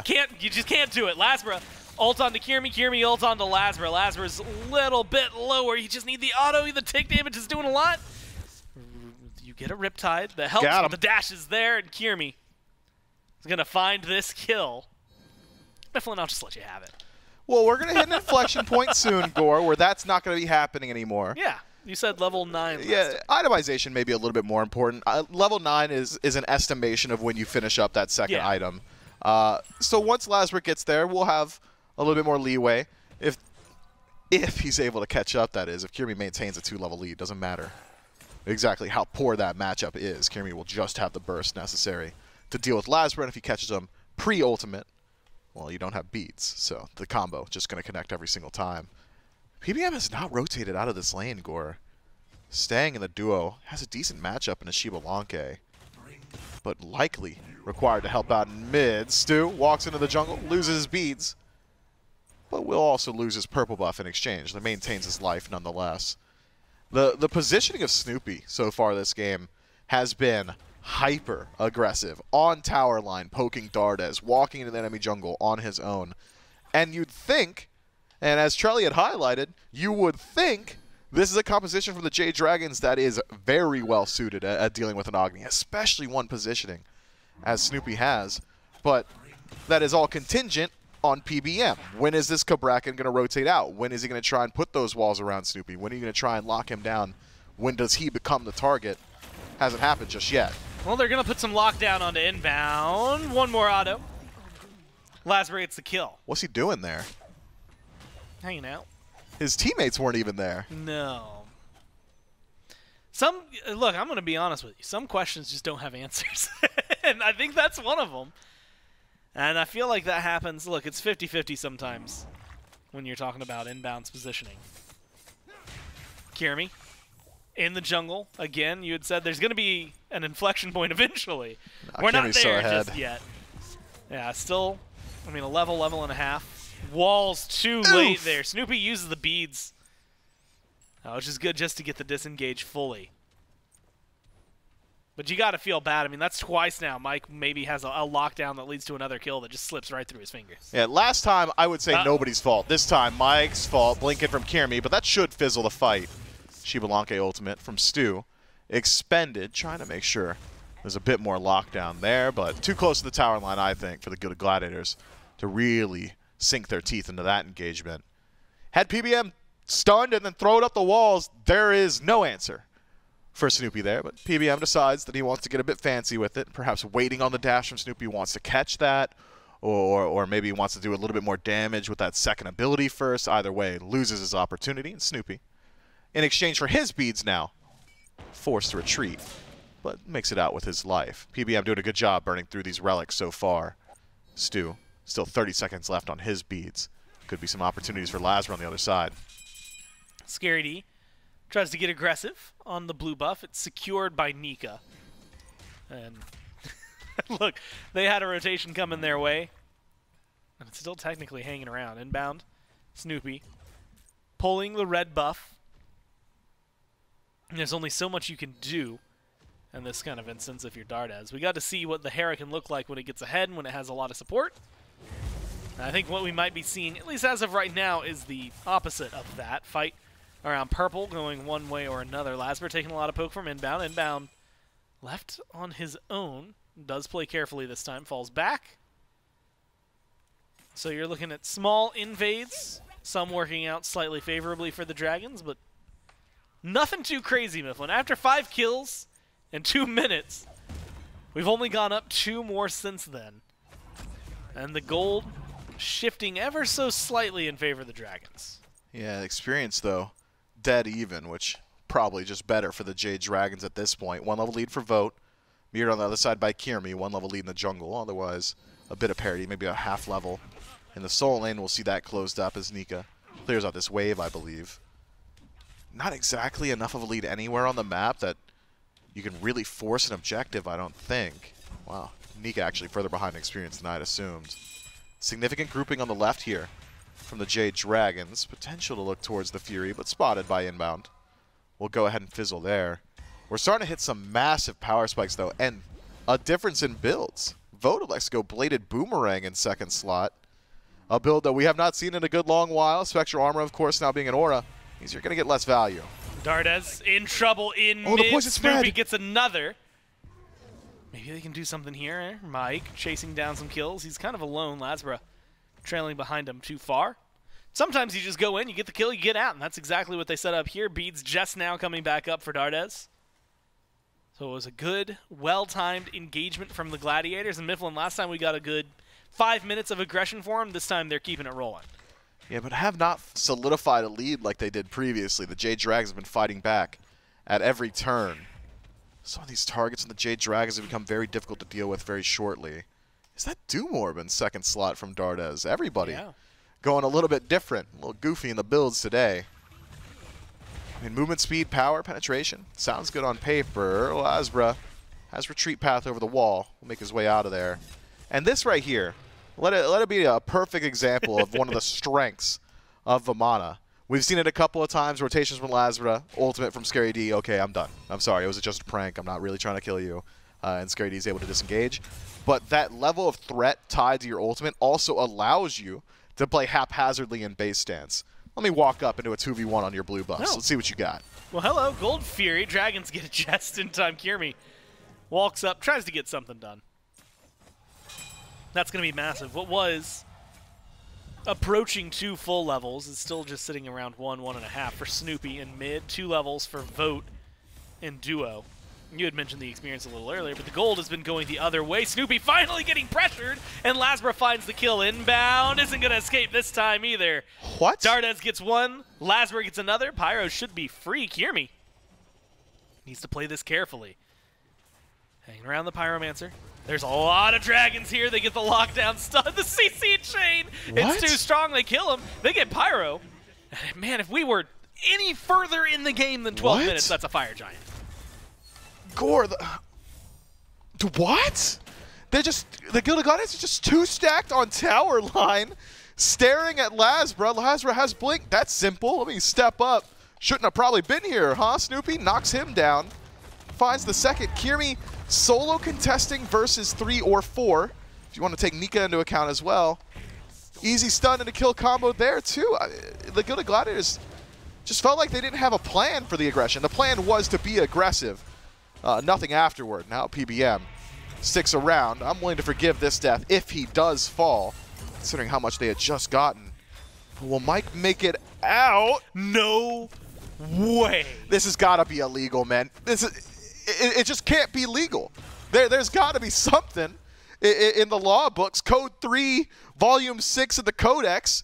PBM's not allowed to live there. You hang out in the admin room all the time. Is that, you should know it back. I should. Unfortunate for you. And maybe, man, again for the Gladiators, Inbound's more than happy that stun just exists in the game. If Yemoja doesn't have that kit, he's dead to rights right there. And Mifflin, look, it's only 1 kill separating the team, 6-5. It's 22-22 in terms of the gold. This is a hefty lead. I'm going to give credit to the Gladiators. They've got a really mean first 7 minutes. That's just getting anything past that. That's really been the struggle so far. Has been. Where can the Gladiators go now? Because you don't want this.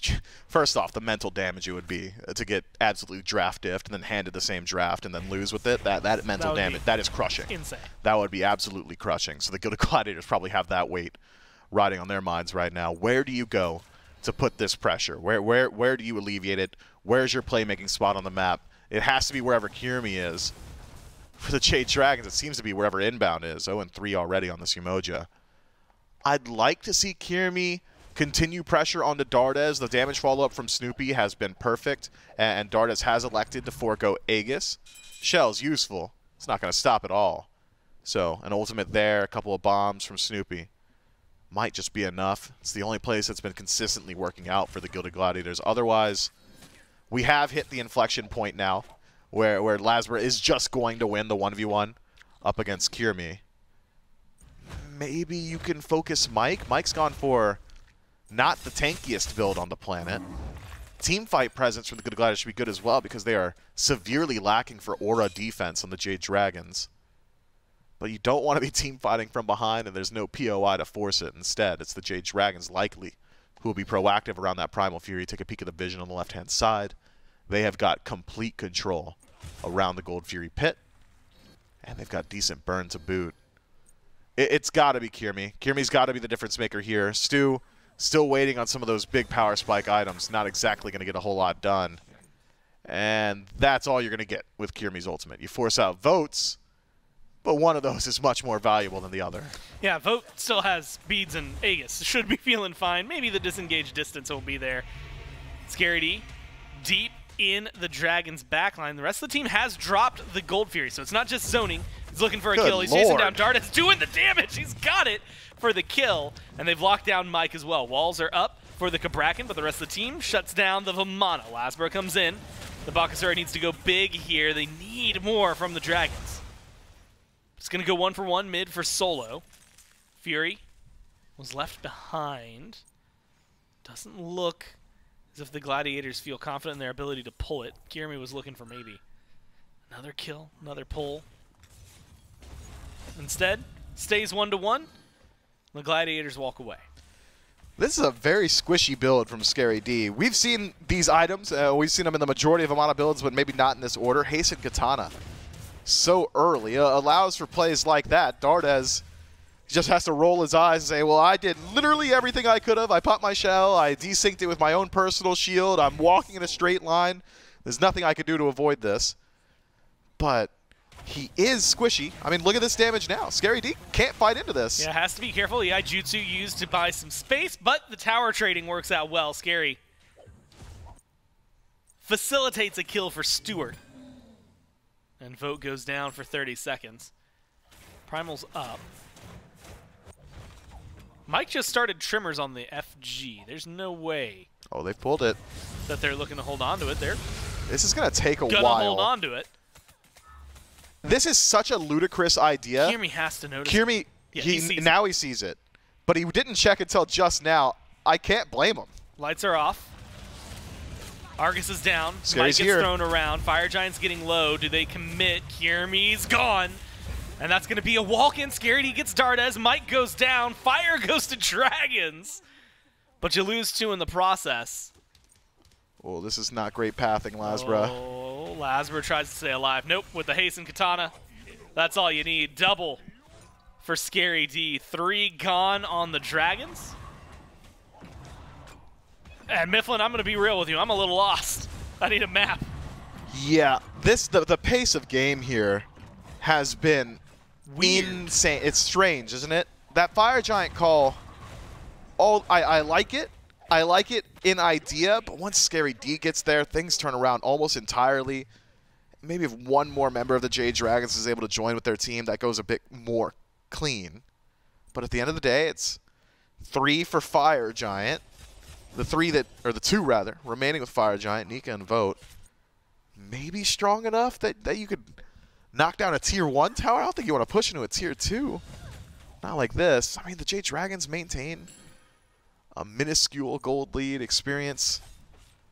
Maybe here or there on either side. 2 levels for Inbound out of support, who's had a very good last couple of minutes for himself. Maybe for the first time, I can't tell you who's winning. I can't tell you who's losing. I can't project the next team fight because there hasn't been a 5-on-5 or a 3-on-3. It's always one way or the other. It's not a standard SMITE pace either. It's brand new. We're playing a different game. It's 18 kills, 19 minutes. Which means someone's going to die in the next 30 to make sure that it's 19 and 19. Are the Jade Dragons really willing to siege? They're going to try. Over on left. 3 in the jungle right now from the Gladiators. Catch out Nika. Scary D LASBRA. TP'd. Scary TP'd into the back. Not going to catch anyone out immediately. LASBRA should see him, though. Nika. Kind of a zoning sentry ward. There's the lights getting shut off, and immediately onto Dardez for Scary D. But the damage is getting thrown in his face. He's going to get the mid laner, and he's going to continue that chase down onto the carry. Vote struggles a little bit here. LASBRA forced to run away. Just hit Scary. There's going to be the slowdown. Just you hit have him. to figure out where you're going to kill him. Nobody is focusing anyone down on the Gladiators. The Dragons lose their mid laner and have to turn around and run. Save for Mike, who's on the other side of the world. Yeah, Vote really was kill thirsty for Kyrmi and Kyrmi only in that fight. Was able to burn through the majority of Scary D's HP. All the damage happening to him there was in the ultimate. Lands a lot of auto attacks trying to peel out for Dardez, but starts whiffing a bit too much, gives up, switches targets, loses out on his opportunity. The Jade Dragons attempt to siege, but gets scattered. PBM so far forward, he is essentially not in that engagement, ignored, walked past by the Gilded Gladiators, and Mike, happy with it, just clears out a wave behind him. These team fights, they're different. The only one that's making sense to me is Scary D right now, and it is a crazy world where I get to say that about a match where Scary D's the one who is just playing standard SMITE. It's clear what his idea is. I'm going to find Dardez, I'm going to turn massive, and I'm going to stomp on his skull until he doesn't have one. He doesn't have his ult right now. Pyromancer, no way he steals that Scary with diff. the umbrella. Scary diff. It's sometimes. Man, it's just that easy for him. And I had a whole spiel. I was going to ask you about the pace of game, and I was going to say, does it feel like Dragons winning shot call, but draft winning Gladiators? And so that's kind of combating each other. I was trying to find a way to break it down. Yeah, you think the Dragons are sitting there like, man, we got so draft diffed, we can't team fight. We gotta do something different here. They've certainly found the different. I'm not sure it's net that much. Vamana. Kill Vamana would be massive. God, and it's such a bounty. And he's not tanky. He's not tanky just yet. Deathbringer now for Vote. I'm not seeing any spectral armors. Oh, nope, there is one for Inbound. But Inbound has not been playing with Scary D, so Vote should have the damage to deal with this Vamana. It's the Gilded Gladiators now pulling the Fire Giant. Jade Dragons forced to respond, but Scary D's already found his target. Yep, he's on Dardez. Polymorph works out pretty well for a small amount of time. There's the crits. Ringing true, but they're not hitting enough. I mean, autos just aren't there. Vote not hitting the shots. Scary gets the kill, and you'll never guess it, but he's going to walk through the walls and out of there as well. Fire Giant getting low. 22 minutes into the game. So it's not going to be enhanced for a little while. There's going to be the Gladiator secure. LASBRA tries his best. Unfortunately, his best only goes so far. Scary blinks forward, runs through the slow, and is pursuing a lot. Stun connects on the LASBRA, forces the beads, leap over the wall, should get the jungler out of there. But Kyrmi, he's going for the loop. Not going to find LASBRA, just because of pathing in the jungle. Should be able to strip away any buffs they run up on, and these towers, Mifflin, look like they're going to be pretty free. I'm seeing the issue now for the Jade Dragons and this interaction between Scary D and Dardez, where Vote now twice has failed, even in spite of having the damage to kill Scary D. And I think it's because of the pathing from Dardez both times. Dardez doesn't want to stand on top of Vote, obviously. AoE auto attacks from Vamana, Colossal Fury would kill them both immediately. Yeah. But you don't need to stand on top of him. Just kite near him so that Vote can land the auto attacks and find the return damage. Instead, there we saw Dardez retreat into his own tower around a corner. That tier 2 tower on right-hand side goes around the bend.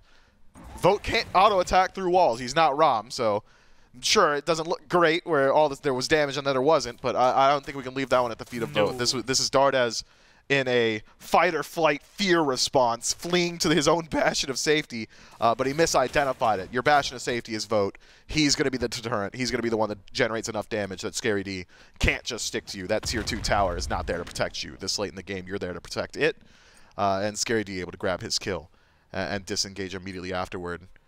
Maybe the answer now should be just Nika with Heavenly Sprint plays in the backline, peels out that way, just make him outrun Scary D.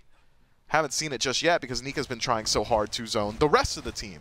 That Cavalry Charge, your initiation tool, as well as he just wants to match output with Scary D, prevent Snoopy and Stuart from getting involved. But difference is, when Nika's doing it, Gilded Gladiators walk away. When Scary D's doing it, Dardez goes back to base in a body bag. Yeah, every single time. 2 and 6 versus what was a 7 and 2 last time around. Mike goes forward, Mike gets walled away. Doesn't have any backup here. The damage is too much. Stuart picks up the kill pretty easily. Takes a lot of damage in the process, though. Nika goes to the back line. Doesn't commit. Can't commit. Doesn't have any backup from his team. Leap forward from Kyrmi. Gets the taunt. Gets the dash. Gets a lot of damage. Gets the help.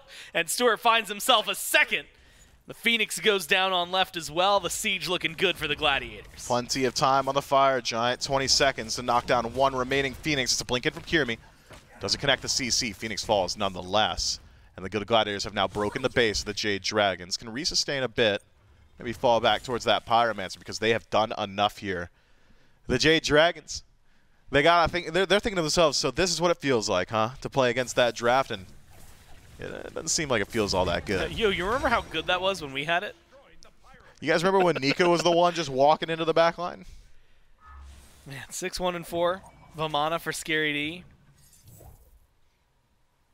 Sometimes it's enough said. 3-0-5 for Stuart. And even though a couple of those were maybe hitting towards the tail end, still a lot of damage output from him. So it has been, while an interesting pace of game, Mifflin, 25 minutes.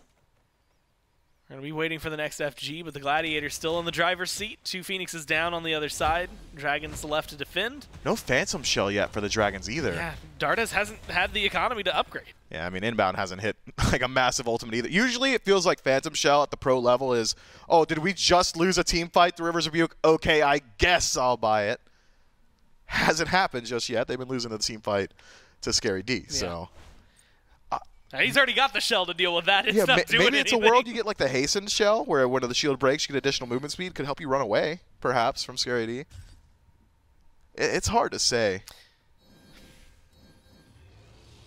It's just hard to say, Gore. The Jade Dragons, I mean, they're not so far removed from this game that they can't fight back in. Of course, map state as it is, going to be difficult to contest the Fire Giant, but 5 stacked in Phoenix Room. Still very difficult to end a game here in year 10 of Smite. So the Gilded Gladiators will be forced to earn it, and this is certainly a map state and game state that Jade Dragons have become accustomed to in this phase. They are one of the teams most adept at extending a losing game or even turning it around. Will force you to absolutely earn it. Hasn't happened so far just yet. The Jade Dragons trying to commit to fights beforehand have lost their lives, so it hasn't exactly been these long, drawn-out battles around these structures. But if it does come down to it, the Jade Dragons have got decent ability to keep minion waves out. Nika with that healing could try and match some of the sustain of Yemoja and Fire Giant. We'll see how the Jade Dragons elect to play it this time. It's inbound in first. There's still a Runic Bomb in pocket. Expended. That Phoenix is going quick. Yeah, almost gone. Lights off. PBM. Doesn't even matter. Dardez is gone. Scared. He needs a little more damage. Finds it on to Vote. This is looking like it might be the end, but LASBRA making some massive plays finally when they need it, but no, he can't escape. The Xbalanque, the Bolas doing the damage, and with Fire Minions walking in on left, Fire Giant still on 4, and a numbers advantage. Gladiators walk forward. Scary D's finally getting low. He's 8, 1, and 4 on the Vamana, and it does not seem like he is going to meet another death. Gladiators tie things up after game 2. You know, I thought we figured it out in game 1, but certainly now, having had both sides taste it here in game 2, we know that draft works. It's real good. Maybe try and take away pieces from each other or ban out individual pieces. In the last set, we couldn't see a Vamana if we tried. I'm thinking we should get to that point here in this set now that we've essentially boiled it down to a best of 3, 1-1 between them. If he's on the other side, maybe you just grab the Serqet Yemoja. The Serqet Yemoja? Yeah. Yeah, that'd be good, wouldn't it? You could, It'd be pretty good. Hey, we'll give you 1, but we'll take 2. That's how I used to work in my day. I'm getting old now. There's a lot of options out there for both of these teams, but the things we've learned, Vamana, good. Yep. Serqet, good. Yemoja, good. Yeah, Yemoja has a pretty forgettable game there. They had 4 of the same gods. It's 1 both times in a row, and you had said it, Agni's just a blanket upgrade on the Hera. We're going to figure out what's going on in the drafts. Let these teams hit the reset button as we go into game 3 right after this quick break.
I'm stuck inside of these walls within. I don't recognize who I've turned into. I'm losing hope and getting myself back. Everything around me is starting to turn black. Don't tell me you're hurt again. Tell me how wrong I am. Tell me how it's all my fault. Yeah, I've met my match again, starting from scratch again. Where is the pleasure in all this pain? Don't you lie to me. Say it's all okay when it feels like I'm drowning. I hate to say goodbye, but it's time to go. All I need is someone else.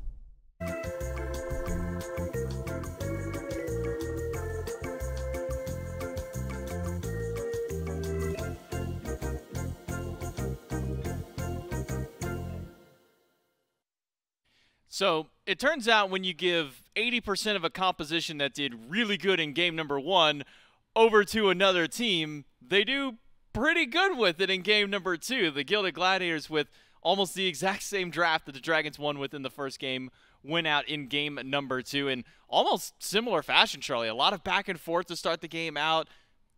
A little bit of fun to be had, at least in the mid lane, maybe at Kyrmi's expense there. But as the game progressed through, this Vamana was really probably the core problem that the Jade Dragons just could not handle. Yeah, I mean, Dardez picked Hera into Vamana, and as Gary D said, wait till I finish Hasten, and I'm going to ruin your game. Like, you will not get to play. But from the gate, This was just so funny to me. I wish we had Kyrmi's reaction because the second, I mean, at this point he's like, oh no, I'm really close to dying. You know, Snoopy comes in clutch, he gets the cooldowns, gets the kill, and then Kyrmi just leaps into tower. He didn't have to do it, but he did it, and I'm so glad he did because it just made for such a good clip. It's gonna go on the fail-tage because it's not something you put in a montage or a highlight reel. It's something you put in the oops, I kind of messed that one up. It looked good for somebody else. Kind of a moment there, but then the rest of the game just looked like this. Dardez was full HP. W key, left click, head empty, no thoughts. Just gonna keep slamming my same two buttons. Oh no! Wait, hold on. It's scared again. Okay, wait. Okay, they got away. Just man, Vamana's a problem. The Jade Dragons couldn't deal with it, but also at the same time, the Jade Dragons did so good with this comp, Charlie. You got Yemoja, you got Serqet, you got Vamana. It worked really good in game number 1. Oh, look at Dardez. I'm still questioning why they gave it over to the Gilded Gladiators. He'll be okay. He's got full HP. Wait, are we just replaying the same clip? Nope. Is this just the replay of one? These are all these are all different. No, surely he's not going to stomp on Dardez here, right? No. It can't be Dardez. Oh no, it's Dardez. No. Again. They gave up the Vamana and they picked the Hera. That time. They picked the Hera knowing that the Vamana was in the game. It's just you can't pick immobile characters that just get stomped on. You have two options. You have one, just turn and kill him. And unfortunately, Hera does not have the burst damage or the control damage to just burn and kill him. So you hope Vote does. And Vote went crit. That is what you sort of have to do to try and like burn through a Vamana. It's just they were too far behind. So in this case, if you're letting the Vamana through, you got to pick some escapes. You have to be able to get away from him. And Dardez couldn't, as we saw. Yeah. The shield does not count, if you were curious. Yo, moving a little faster and having a little bit of extra HP. One extra stomp is what is not enough, because you got to remember, Scary D gets more power when he goes into his ultimate. He also gets more movement speed through his passive. He also gets more movement speed through his ultimate. So you got to have more than just a little movement speed or a short-range dash. Typically, things like jumping over a wall sometimes helps. So maybe picking something that can try and at least attempt to get over a wall or create some instant distance as opposed to that slower movement speed. I don't know, man. No Vamana in Game 3. That's all I got to say. If you are second pick, you cannot give Vamana away again. Well, to be fair, Nika looked great, but he wasn't doing that. He was forcing Stuart away. There was not a Hera on the enemy team, so he wasn't just running the game. It was all Dardez, right? He was 9-2 or something in game number 1. So if there's not immobile characters, I think Vamana could be let through. Let's just, make sure we have counters for it. Okay, so now's the real test, Charlie. Do we see Vamana, Serqet, Yemoja for first pick again in game number 3? We jump into the picks and bans. It's Baba Yaga to start. It's been consistent. Hell, that's been consistent. I'm already worried that one of those isn't a Vamana on the Gladiator side. Martikaros for the Jade Dragons. So standard mid lane bans. Also just banning away from Stu as well. He does enjoy playing that Marty if given the opportunity to do so. Does at least maybe dissuade some of the double hunter compositions that go through. And there's the Vamana. We don't got to worry about a run back. He's banned away this time through. And now we can see maybe some change-ups come from these compositions, Charlie. Though the Serqet, the Yemoja, both still available, could put one to one team, one over towards the other squad. Could maybe even see the Terra make its way back up. That's something that was, I believe, banned away in game number 2, but picked up by Inbound in game 1. Yep, the Morgan was the pick last time. The question is, if Vamana's off the table, are you still able to just run down this Hera? And if that's the case, maybe Dardez is just turned off from the pick entirely after that game that he just had. It looks like the Gladiators are willing to take that bet. They're going to remove the Yemoja from play. So the Serqet could certainly still be the first grab here. But they're not going to let Mike go back to the Yemoja, and they're certainly not going to let Nika take the Vamana.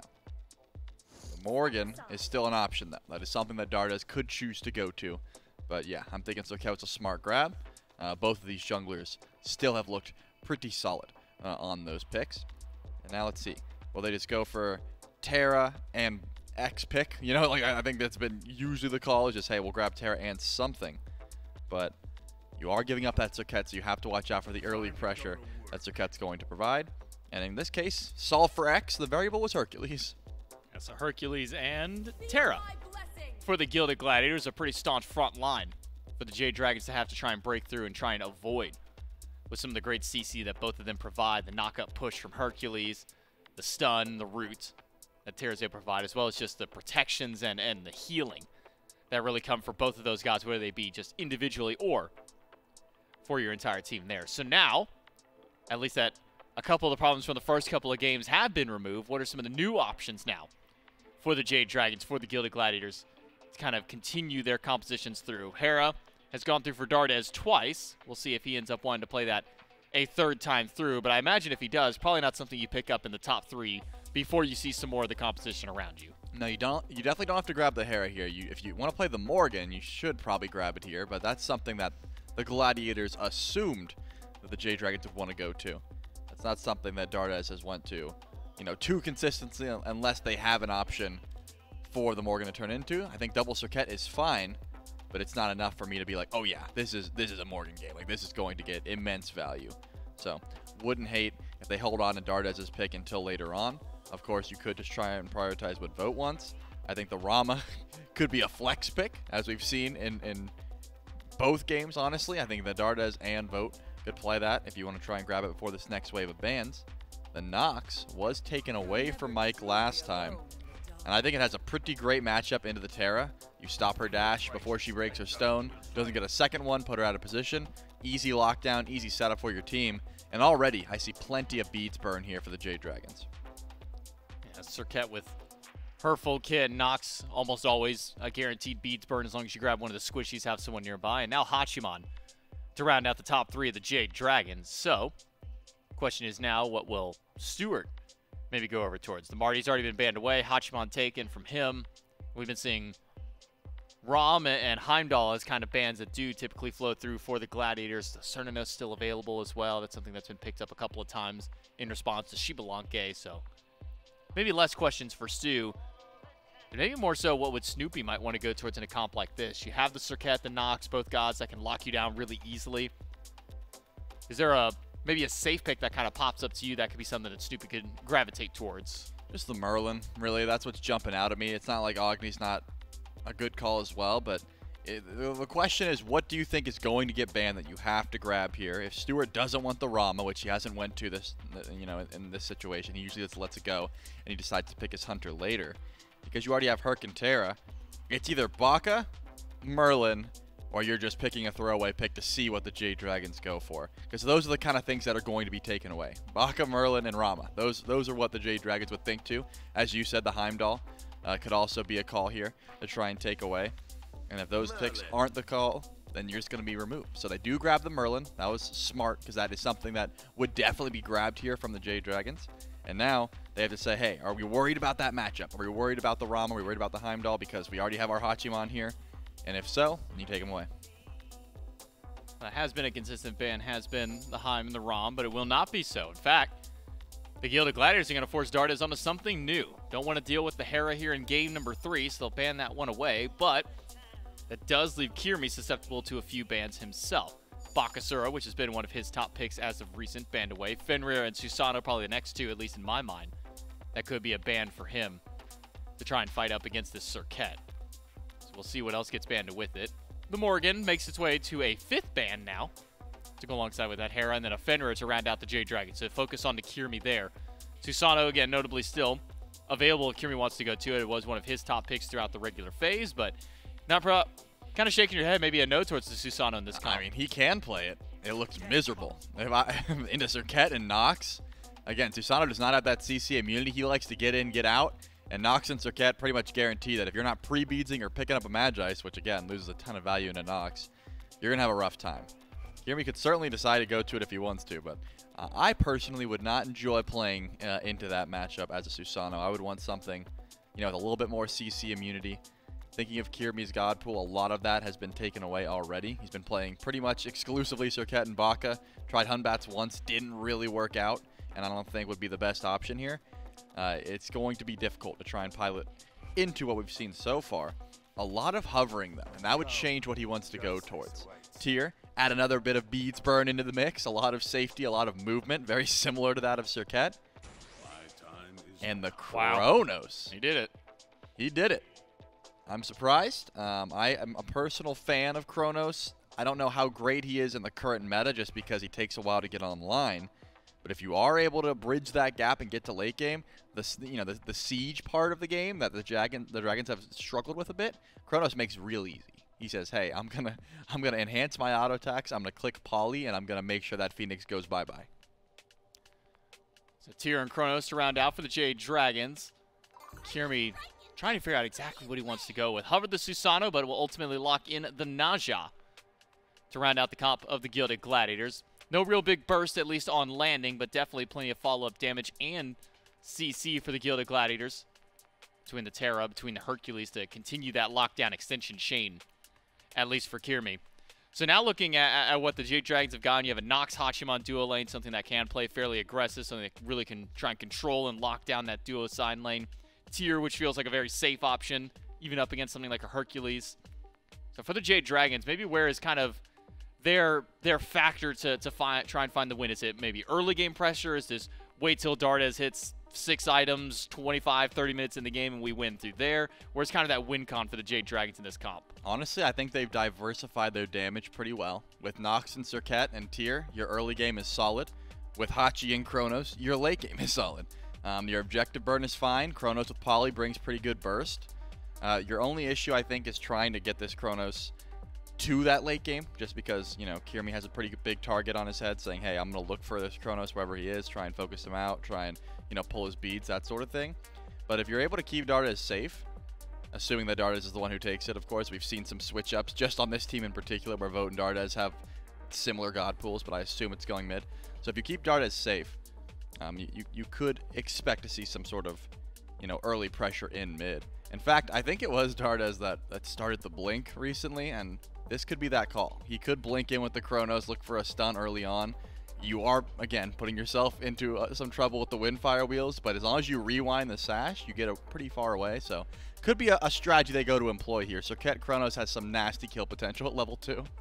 Yeah, I think you may have convinced me just bringing back on the idea of the blink, because I think it was Dardez when he was playing things like the Cernos mid would blink in and then throw that Bramble Blast, get that early kind of first blood kill momentum rolling for the Dragons over in that mid lane. So now maybe worries, at least for me, and maybe could be something at least in the mind of Snoopy and the Gilded Gladiators. But now for the Gilded Gladiators on the opposite side, you know, this is a team that has some decent sustain into their kit, has a lot of lockdown CC. Is the team fight really where the strength lies to this Gladiators comp? For sure. I mean, whenever I see Hercules, I think that it could be a ticking time bomb in a team fight. You just sit there, everyone, you know, dances around the fire giant. They say, hey, I've got my 2 on like a solid 10-second cooldown. I'm going to throw out like 40 of them. And if I hit 1, the fight begins. Like, that's sort of the plan here for the Gilded Gladiators. And if you pull beads, now Kyrmi's got a target. You send someone up to the sky. Could be a tank, could be a carry. They're dead on impact. Well, in this best of 5, Game 3 on a tied set would put a team at match point. Will it be the Jade Dragons who take the lead with the 2-1 or the Gilded Gladiators? Let's jump right into game number 3. It's time to put your best foot forward if you are these teams. Get yourselves on set point. Try not to get eliminated. Going towards game 4. It's Goritz, Mifflin, and Doug one more time. For at least one of 2 more times this set could have. Me and you were talking about this earlier, though, and we were anticipating very long games, and more so we were anticipating probably a 5-game set. So we'll see where we end up. And that one, 56% this time in favor of the Gladiators, Mifflin. And you know what? I'm going to frame this question differently. Why do you think that is? I'm thinking Dardez Chronos probably weighs pretty heavily on the minds of Twitch chat. Huh? Yeah, Chronos has not had the best track record as of late. Maybe it's recency bias. We just haven't seen a whole lot of Nox recently. Yeah. It could be recency bias and that the Gilded Gladiators won the last game, and some people are just tuning in. You know, it could be a lot of things. Yeah, I wouldn't say that the Gilded Gladiators composition is so much better that it should be swinging the vote as it has. Yeah. I don't really think either side has come away with a draft diff. LASBRA on Serqet does inspire confidence. Especially considering he doesn't have to contend with the literal miserable matchup that is Serqet into Bakasura. Kyrmi. Fortunately, in range of Snoopy there. If that taunt pulls him towards LASBRA, should have been LASBRA's life. So turned around, though. Oof. Okay. Bastions, early game, and ring toss. That saves a lot of lives there. LASBRA can add his name to that list. I did want to ask you, though. You had mentioned the Nox. And not just Nox, but mages over here. I saw that in chat on the way over to this portion of the studio. Mages for PBM haven't been doing too well. The lockdown is there on the inbound. Doesn't seem like it's going to be a repeat of last time with the first blood. But Nox is a little different, right? We've been seeing a lot of the healing mages. Nox has played this support, and like you said, we haven't seen a lot of it. The only person who is, in my mind, immediately jumping out has been Jake's Nox. Even then, he hasn't really played it all that often. He gets it banned against him more often than not. Yeah, I mean, we haven't seen Nox, I believe, since her most recent nerf, so a little bit less damage stolen from whoever you hit. The wording of it is always so strange. When you hit someone with an Nox ultimate, they now less damage. Now they deal more damage. It's 10% less stolen than it once was. The wording on the verbiage is so hard. Is awkward, but when you hit them, it went down by a certain number. Yeah, and now it's goes going down by less. Yes. Than it was before. 10% to be Which exact. honestly, we might be muddling the waters by trying to clarify it. Yeah, Doug, bail us out, man. Damage reduction. Yeah, the overall and it's not damage reduction as in you are taking less damage. Your opponent that is affected by Night Terror has their damage reduced by 30%. We've gotten there. It is broken down. It used to be 40%. Now it is 30%. We have not seen her since that change had taken place. We've done it. We've explained it. Ladies and gentlemen, we got it. We're there. 30% opponent damage reduction, though. Opponent's damage I don't want to talk reduction. about it anymore. What I'm just trying to say is 30% is still a pretty good number, yes. right? 40% was really good, but 30% isn't bad. Agreed? Yeah, okay. So we're on the same page here. Yeah, maybe we just stop talking about it. That's such a hard... It is needlessly difficult to talk about, isn't it?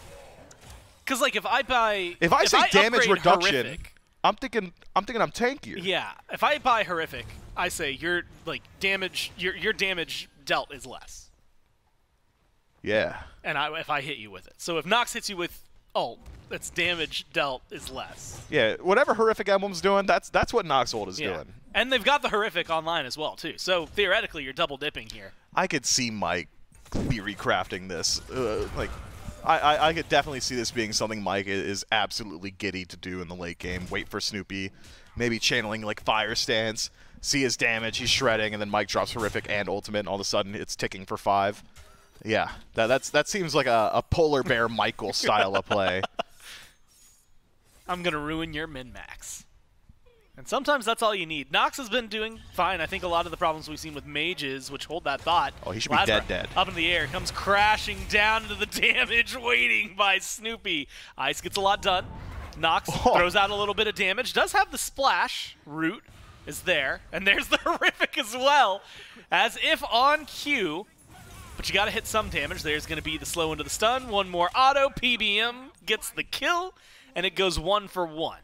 Yeah, honestly, Snoop survived for a very long time there. Kyrmi was too low HP to reinitiate. Fortunately for him, makes it out alive. And Snoopy having grabbed first blood, I think a worthwhile trade. With the kill actually going to the pocket of Mike. Had the kill been given over to Dardez and the bounties and how they work now in year 10. Probably wouldn't have been the most value trade. But fortunately, don't have to worry about that outcome or that multiverse. Instead, it's PBM and Nox support. Not going to be building a whole lot of damage. We'll get tankier a bit faster, but even then, up against the Gilded Gladiators and what has quickly become one of the best tank killers, Naja, I'm sure the Gladiators not so concerned with how that one pans out. LASBRA jumps in onto Kyrmi. Just stealing Chester. And then runs away. Almost forgot about the rainbow that was on the map. Saw it there briefly from LASBRA's perspective. It's also Happy Pride Month. That's where my mind's gone. Dardez. The Chronos, another pick that we were... I don't even want to say iffy on. We just don't see a lot of it. In fact, when I see Chronos mid, I feel like we're supposed to be watching Zeros, and we're watching the SCC. That's just where it's been more often than not lately. And it has not been a bad pick, at least for Zeros. But it is one that takes a little while to scale. And we have seen some teams suffer because of the length it takes for a Chronos to get online. Get 1 assist. It's not as good as getting a kill, but it still feels pretty solid. When you talk tower killers, Mifflin. Oh, bar none, the best in the game. Yeah, he just... you can't leave him alone. No, he will shred through your structures, and if he elects to pick up Polynomicon, I mean, he's the OG Runic Bomb, essentially. So Chronos, in a meta where it seems like breaking the base has become increasingly more difficult, Chronos maybe does alleviate some of those issues. But as you said, it takes a little while to scale up. My primary concern with Chronos is execution. All of his abilities are generally narrow. That first ability, although it's a phenomenal poke, not the easiest to land consistently. It feels like if you're not connecting the stun, the rest of your kit doesn't really line up. And then there's the delineation between do you want to be an auto attacker or do you want to be a spellcaster? Yeah. Seems like spellcaster here for Dardez, who has 2 tier 1s, huh? sped up his build. I mean, they're not the worst tier 1 items in the game. You stack up a lot of power very quickly on the cheap. But you are really slowing down either one of those 2 items from finishing up. And here in SMITE, tier 3s are everything. It seems like those passives, the primary reason you purchase items. Well, speaking of Dardez, up into the sky he goes. Kyrmi's going to bring him back down to the waiting arms of Snoopy and Inbound, and it's the Sport that gets the kill this time around. He held beads. He did hold his beads. Yeah, that is... It's reactable. It is Yeah. very... I mean, Sash into ult, first off, very reactable. Just ult, also very reactable. Windfire wheels. Also, your ult is CC for Chronos, right? Yeah, but Sash, you're not going to react like to the Sash Yeah, stun. good point. So I think that one's got to be beads each time. I don't know. Maybe he just thought he could ult on landing. Wrong call, though. A little trouble for Vote. Has to ult. Get some good damage, actually, in return. It does feel, like you said, maybe it's going to be an interesting call for Dardez. Has the beads for the next team fight, though, which could be very helpful. That was the other aspect. What you had actually just said, the other half of Chronos that tends to make him a little rough around the edges. His ult takes a long time to channel. And early on, that's okay. When you hit late game, Snoopy just laughs when you try to channel it and kills you anyway. All right, now it's pressure. Speaking of Snoopy, throwing out some damage towards Vote. PBM goes for the ult to try and secure the purple. Can't get it. So 4-man rotation from the Gladiators gets the purple buff invade successful. I thought with this much pressure, and specifically with a Merlin on left, that we were maybe going to see a Gold Fury pull. Yeah, maybe, but Kyrmi is so low HP, I think it's probably better to go ahead and reset to neutral there. You don't necessarily know whether or not Dardez is already on his rotation, so I think the right call from the Gilded Gladiators is to go ahead and slow it down a bit. I would like to see them go for Gold Fury sooner rather than later, playing around that Merlin's burn potential, the space creation of Terra, and the difficulty I think the Jade Dragons are going to have in initiation. This is a very strong composition from the Jade Dragons at finding picks. Nox is going to lock down single targets in the jungle, make it easier for Dardez. LASBRA as a solo agent wins out of the majority of 1v1s on the map. But as far as actually starting a 5-on-5, that's where the difficulty lies. Just thinking Vote might be in a little trouble, or cause a little trouble, since Mike has rotated over. Kyrmi's in the jungle, has to play carefully if they're going to go for a kill. Stuart and Inbound. Pressure has been there. Stuart popping the ult like it's candy. Does not worry too much about it. Poor Nika pushed into the tower. We haven't talked about solo lane at all, and I think it's just because it's Tier versus Hercules. Good luck to either of these making a standing play that is just the 1v1. Might not be the 1v1 for long, though. Scary D, Fearless out of the tower. LASBRA over the wall. No mana for the Hercules. There's going to be the ult as well. Last breath starts ticking. Nika, LASBRA with the chase down, waiting on cooldowns. Sometimes it should be as simple as a taunt, dash, kill. LASBRA puts a second on the board for the Dragons. The rest have to play a little carefully. Sash off the mark from Kyrmi. Mike does a dash. Nice stun from Dardez. Good damage on Kyrmi, and he gets the last auto as well, and that's the go button. Immediately rewinds, finds himself in a great spot up against Snoopy, and a great spot up against Stuart. Can't find anything there, but they force a kill onto Inbound. Credit of Vote. Might have been able to find more if Dardez had really wanted to chase it down. Patience is the name of the game. They pick up 3 in quick succession. Now the kill reads 4-2 in favor of the Dragons. Yeah, the Gladiators try their best to get something started on the left-hand side, realizing Scary D was essentially just eating the attention of both Nika and LASBRA. Worst case scenario, 4v3, so the Gilded Gladiators surge forward in what was essentially a 4v2 at the time. Buys time for Dardez to loop around the fight. Inbound drop too low off rip. Kyrmi eats that stun over the wall, and it's all written on the wall. Immediately afterward, the Jade Dragons cleanly able to take that engagement on left and right. A back-breaking play for the Gilded Gladiators in the early, because when you're playing against the Chronos, it just feels like you're almost always on a timer, where his scaling is just going to become so ridiculous come late game that you need to get something done in the early. Haven't quite been successful. Stun off the mark, so Snoopy won't be losing out on anything there. But the Pyromancer prevents it. The Gilded Gladiator is correct in that they need to keep moving. Can't be discouraged by a small stumble. LASBRA. Eyes on Stu. Stu spots it out. Should be safe. Inbound gets a double root. I was wondering if there was enough damage from Dardez, but I think he kind of proves that, at least as of right now, still building things up. Elects to skip over his second. We had looked at his items a little bit earlier. He goes immediately into the Divine Ruin to get a little bit of anti-heal online. Not a typical item for a Chronos, but not atypical for mages, at least in this day and age. Maybe we'll see some of the damage. He has Blink, and he blinks forward onto Snoopy. And that's going to be the go button from LASBRA. Throws Snoopy back. Dardez has to use the rewind. It's going to land him just before that blink. Kyrmi's getting low. Nika dash forward with the Fearless. Can't find the last hit. The tower is doing enough to thwart aggression from the Dragons. Pyromancer, on the other hand, not surrounded by a tower. It might just be bait. Jump over the wall from LASBRA. Taunt. Too short. Can't find it. Nika gonna potentially find Scary D out here, who's just sitting around the wall waiting for the Pyro pull. A lot of investment from both sides. A lot of relics that are down. No kills to be found. It's a beads graveyard. Snoopy and Kyrmi lose out on both theirs, so now the Jade Dragons, and namely Nika and LASBRA, can start to run amok. And I don't know if you saw it there, Gore, but Dardez's damage number is already getting ridiculous. That first ability hitting for upwards of 400. If I had to guess at this point, we're probably looking at about 1,300 HP total for Kyrmi. So a couple of those might just deal with an assassin pretty quickly. Oh, Doug loves doing this. Don't heat check me. It was 1,400. He heat checked me. 100 off. All right. I'll take that L.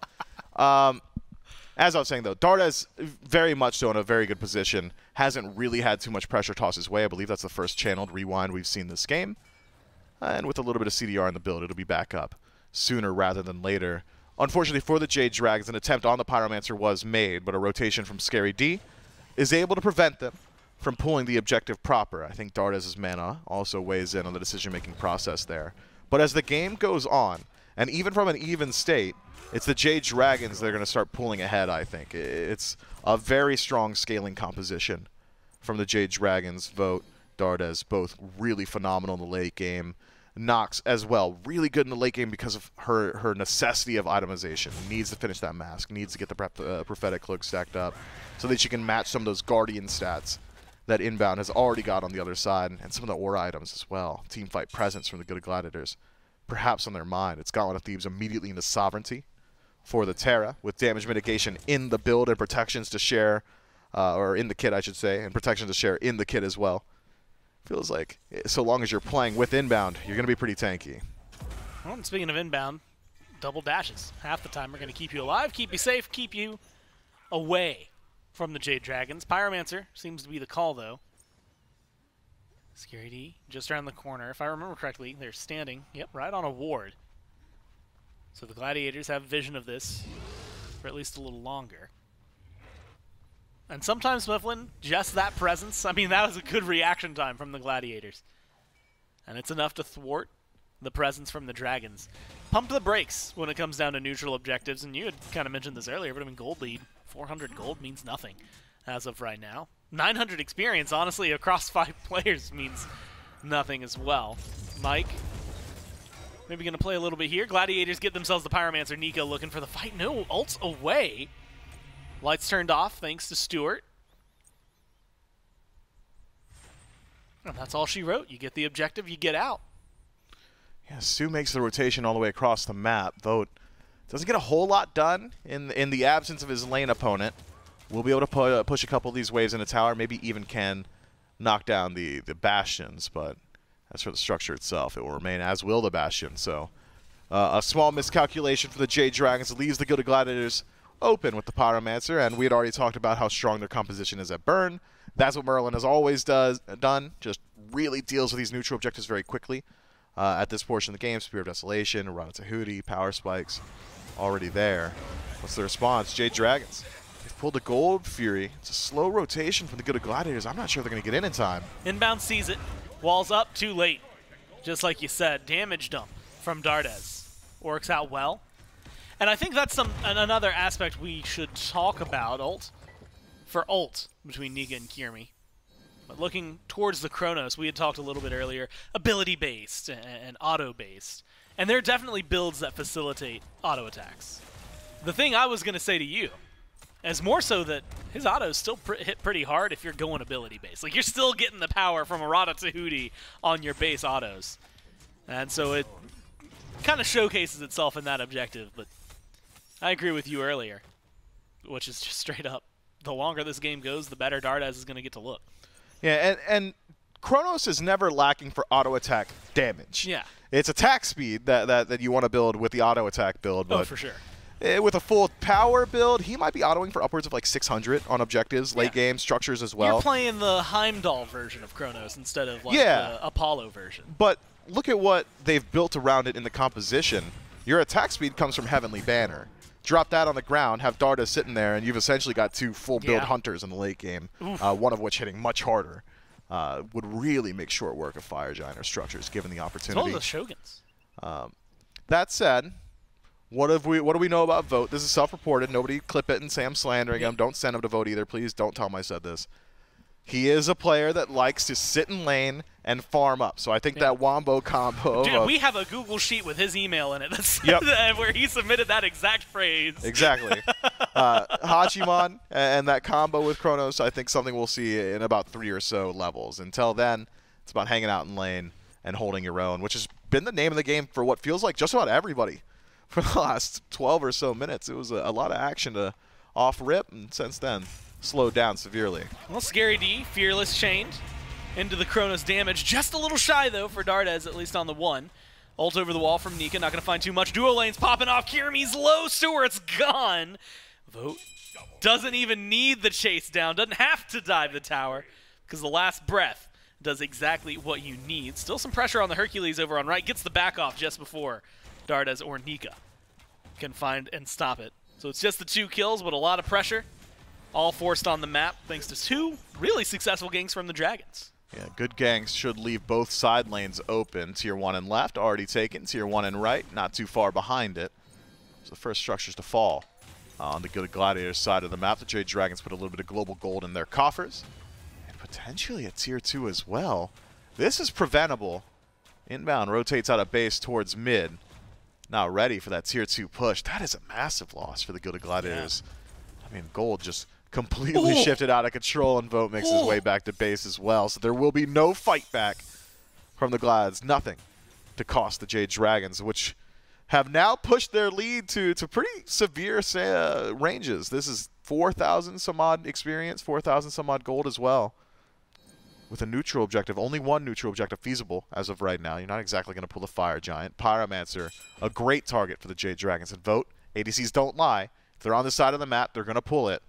If you can keep these objectives desynced, stops the Gilded Gladiators from going for the opposite. Nika goes for a stun play onto Scary D. Part of me sees that play, and it's not even a huge thing. Vote gets to back before Inbound's damage connects. And there's a part of my brain that goes, he's got ice in his veins. Level-headed, nothing to worry about. The other part of me is saying, he has the store open. Yep. He didn't even know the damage was coming his way. Either way, he got out of there, and that's what matters most for him. No relics up for Vote right now, so dangerous to be fighting. I almost forgot to ask you about this, but I keep noticing it every time I look down. Blink on Chronos, man. It has not been bad. There's not been a moment yet that I've thought, man, I wish you had Aegis, or I wish you had Shell. But how do you feel about this as a relic choice? I mean, Chronos isn't one that I'm usually associating with the, you gotta get in there. Feels a little disrespectful to me. I mean, feels like he's just not concerned about damage headed his way. If it were a Shell, I'd understand. If it were an Aegis, I'd get it. Blink barrel stuff, stun into immediate auto attack, cancel, +1. Might just 100 to 0 the squishier targets, the Gilded Gladiators. It's a confident play, and you've got safety in your ultimate, which is probably the thought process of Dardez. Why do you need Aegis? I'll just take the damage and regenerate it immediately. but it is dangerous. And in the late game, I think that's really where you're going to see him. Wish he had some sort of damage immunity. Yeah. Maybe for persistent damage from Merlin if you want to walk through the Ice Storm or the Arcane Stance or something like that. Instead, it's only aggression on the mind of the Jade Dragons mid laner, and I think has served him well. We've only seen the Blink used once so far this game, but it's a great effect. We'll see now what the Jade Dragons can accomplish in a true 5-on-5. Gold Fury, the POI, Gilded Gladiators already here to defend. Scary D narrowly escapes without taking a bit of poke. The Jade Dragons are so far ahead, 4,000 gold, and have such a good composition for burning the objective. I think should be willing to pull it. Just have Nika and PBM essentially stand in front of you. If they lock down individual targets, Dardez could switch to damaging enemy gods as opposed to the objective. Instead, just presence from the Gilded Gladiators, enough to fizzle. It seems like both these teams, once they group up as 5, are a bit gun-shy on actually taking the engagement. All right, let's see. Are they showing up in the Gold Fury? Oh, yep. All right, let's get out of here. Scatter, scatter. Neither side willing to risk it just yet. Maybe a pick could be massive here. Mike has his bubble popped. Could be a huge deal. It is enough to start a pull for the Gladiators. Remember, kills are 6-2. It's actually 3,000 gold in favor of the Dragons right now. This Fury could be massive. Nika jumps in anyway. Lights are turned off. Can't find it. The Primal Fury goes the way of the Gladiators. And then dispersed. Just like you said, run, scatter to the winds. I don't get it, Gore. I really don't. We're approaching hyper late game, maybe around 6th slot. You're waiting on true 6th slot or starter item upgrades, but otherwise you've got the majority of your core items finished. Odysseus Bow, Dominance, Kin Size for Vote. Dardez has already finished Polynomicon, so his burst is ridiculous. But unwilling to take the engagement. And the Gilded Gladiators are rewarded for simply being willing. That was simply, it was a will test. Do you have it? Yes. Okay, then you get it.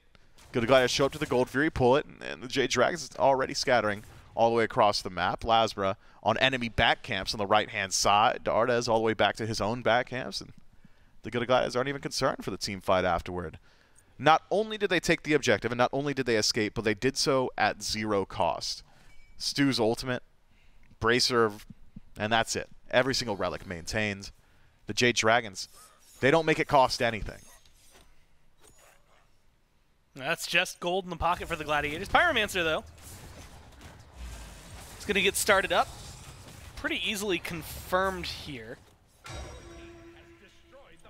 With no answer back. It's 2 runic bombs locked in.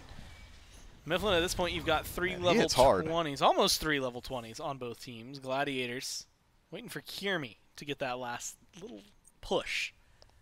Oh, is Dardez going to hit it? Watch how quick this tower goes. And this is what they need. Yeah, Dardez. Oh my That was pre-runic bomb. Yeah, the runic bomb, superfluous. Not necessary whatsoever. That could have just been 2 more auto attacks from Dardez that were already mid-travel to the tower. Nonetheless, the Jade Dragons knocked down the Tier 1. The Gilded Gladiators not able to prevent that. Not sure there really was much they could have done, but barring being there a bit sooner, clearing the way before it got into range. And once more, we find ourselves in a very awkward pace of fight. Scary D, not so tanky, I think, that if he gets caught here, wouldn't just die, especially with the ADC hovering nearby. Cut out. Looking for a pick. He just did unable half of Snoopy's HP. Find Snoopy's damage. Still might not want the 1v3. Speaking of, if you want half, Scary D dropped a half. 1 rotation of abilities from Dardez, but very much what you said earlier. You know, you find the picks. You're looking the one-on-ones, 1-on-3s, and everyone's still looking for the fight. And then the minute all 5 group up together, Mifflin, brakes are being pumped, and the Dragons, as well as the Gladiators, back off. But the Dragons now starting up the Fire Giant. 25 minutes in. 8 kills on the board, drastically different pace than game 2. Dardez and they're going to jump in. Dardez blinks and it gets melted, man. And it is a kill for the Gladiators that opens up this fight. Nox can't get out of here. Nika goes down. What? Mike goes down. And a 3-for-0 swing in favor of the Gladiators gifts them a Fire Giant on a silver platter. They weren't even trying to defend the Fire Giant, Gore. They weren't even trying. The Gilded Gladiators hadn't stepped up yet. Imagine if Dardez is just hitting it. Imagine if he's just hitting the objective. Vote had already done so much. He dropped it down to a quarter himself. Scary D now on the retreat is Snoopy. Turns the corner to peel. Gets out. Fire Giant on all 5. Gilded Gladiators. You can't make it up. And there's your situation where Dardez would have preferred to have Aegis, by the way. Yeah, there it is we were immediately. waiting for it. It was going to happen eventually. Well, mainly to get the blink. Look, yeah, there's a world where that blink stuns 5 people, and we're talking about how Dardez is the best player to have ever graced Smite. Unfortunately, blinked into his death, so we're talking about that instead. The Jade Dragons, it's crazy. The lead was so massive around the Gold Fury, completely unwilling to fight. The lead had been cut nearly in its entirety, or at least dropped a bit. And then all of a sudden, let's have Dardez initiate the fight. What is going on? That was always the concern with the Jade Dragons draft, is who's initiating. It's probably just got to be Nika, or it's just got to be Mike, but Mike's single target. And Dardez says, hold my beer, I'll do it myself. Maybe shouldn't be doing that in the future. They go to Gladiators now. Back in the driver's seat, Fire Giant on all 5. 2 structures to knock down. A good siege composition. Xbalanque, the only hunter in the game that can auto-attack structures from outside of their range, thanks to his ultimate.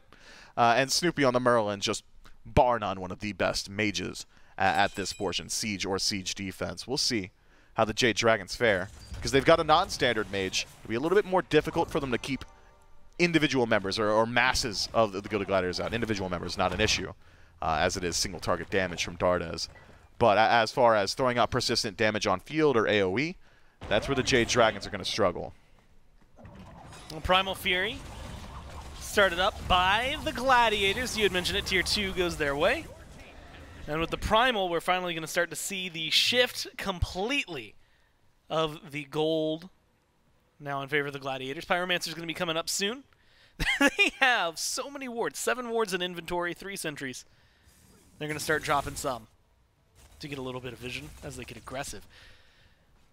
Mifflin, I had said going into that fight it was a drastically different pace from Game 2. And it still is. I think that's worth noting. But we've matched that weird energy again that they were bringing. Again, this tournament, this set specifically, can determine an easier or just straight up rough time. You lose here, and you will be on a path to fight against the SCC to qualify into Masters. And not only qualify into Masters, but unfortunately for you, if you win that one, you're up against either the Ravens or the Warriors. It is not an easy path, so a win here is a big deal for both of these teams. Fire Giant doesn't have too much longer to go for the Gladiators. So the Dragons, I mean, at this point, you just wait it out, right? You have your 1 Tier 2 that's been lost, 1 Tier 2 in mid that seems to be pretty well defended with the time that's left. And you can kind of step up to that, hold your own. So I dare to ask, please, what should the team fight look like, assuming Dardez doesn't just blink forward and die instantly? Yeah, oh man. It was always going to be difficult for the Jade Dragons to initiate the fight. Now that the Gilded Gladiators have essentially entirely cut the lead, I believe it's a roughly dead even as of right now. Hard to say which one of these teams is going to have the confidence to pull the Fire Giant. If the Gilded Gladiators pull Fire Giant, that is the easiest way forward for the Jade Dragons. Yeah. When a team is lacking an initiation, you generally wait for opportunities to be presented. And those either happen when you're being sieged. It's an opportunity where you can fight and not have to worry about how it starts. It's you know, the onus is on the enemy in that situation. We got to get Kyrmi a table closer to him. We're working on it. All right. We'll get a stage manager in there. on the other side of the booth anytime he gets up.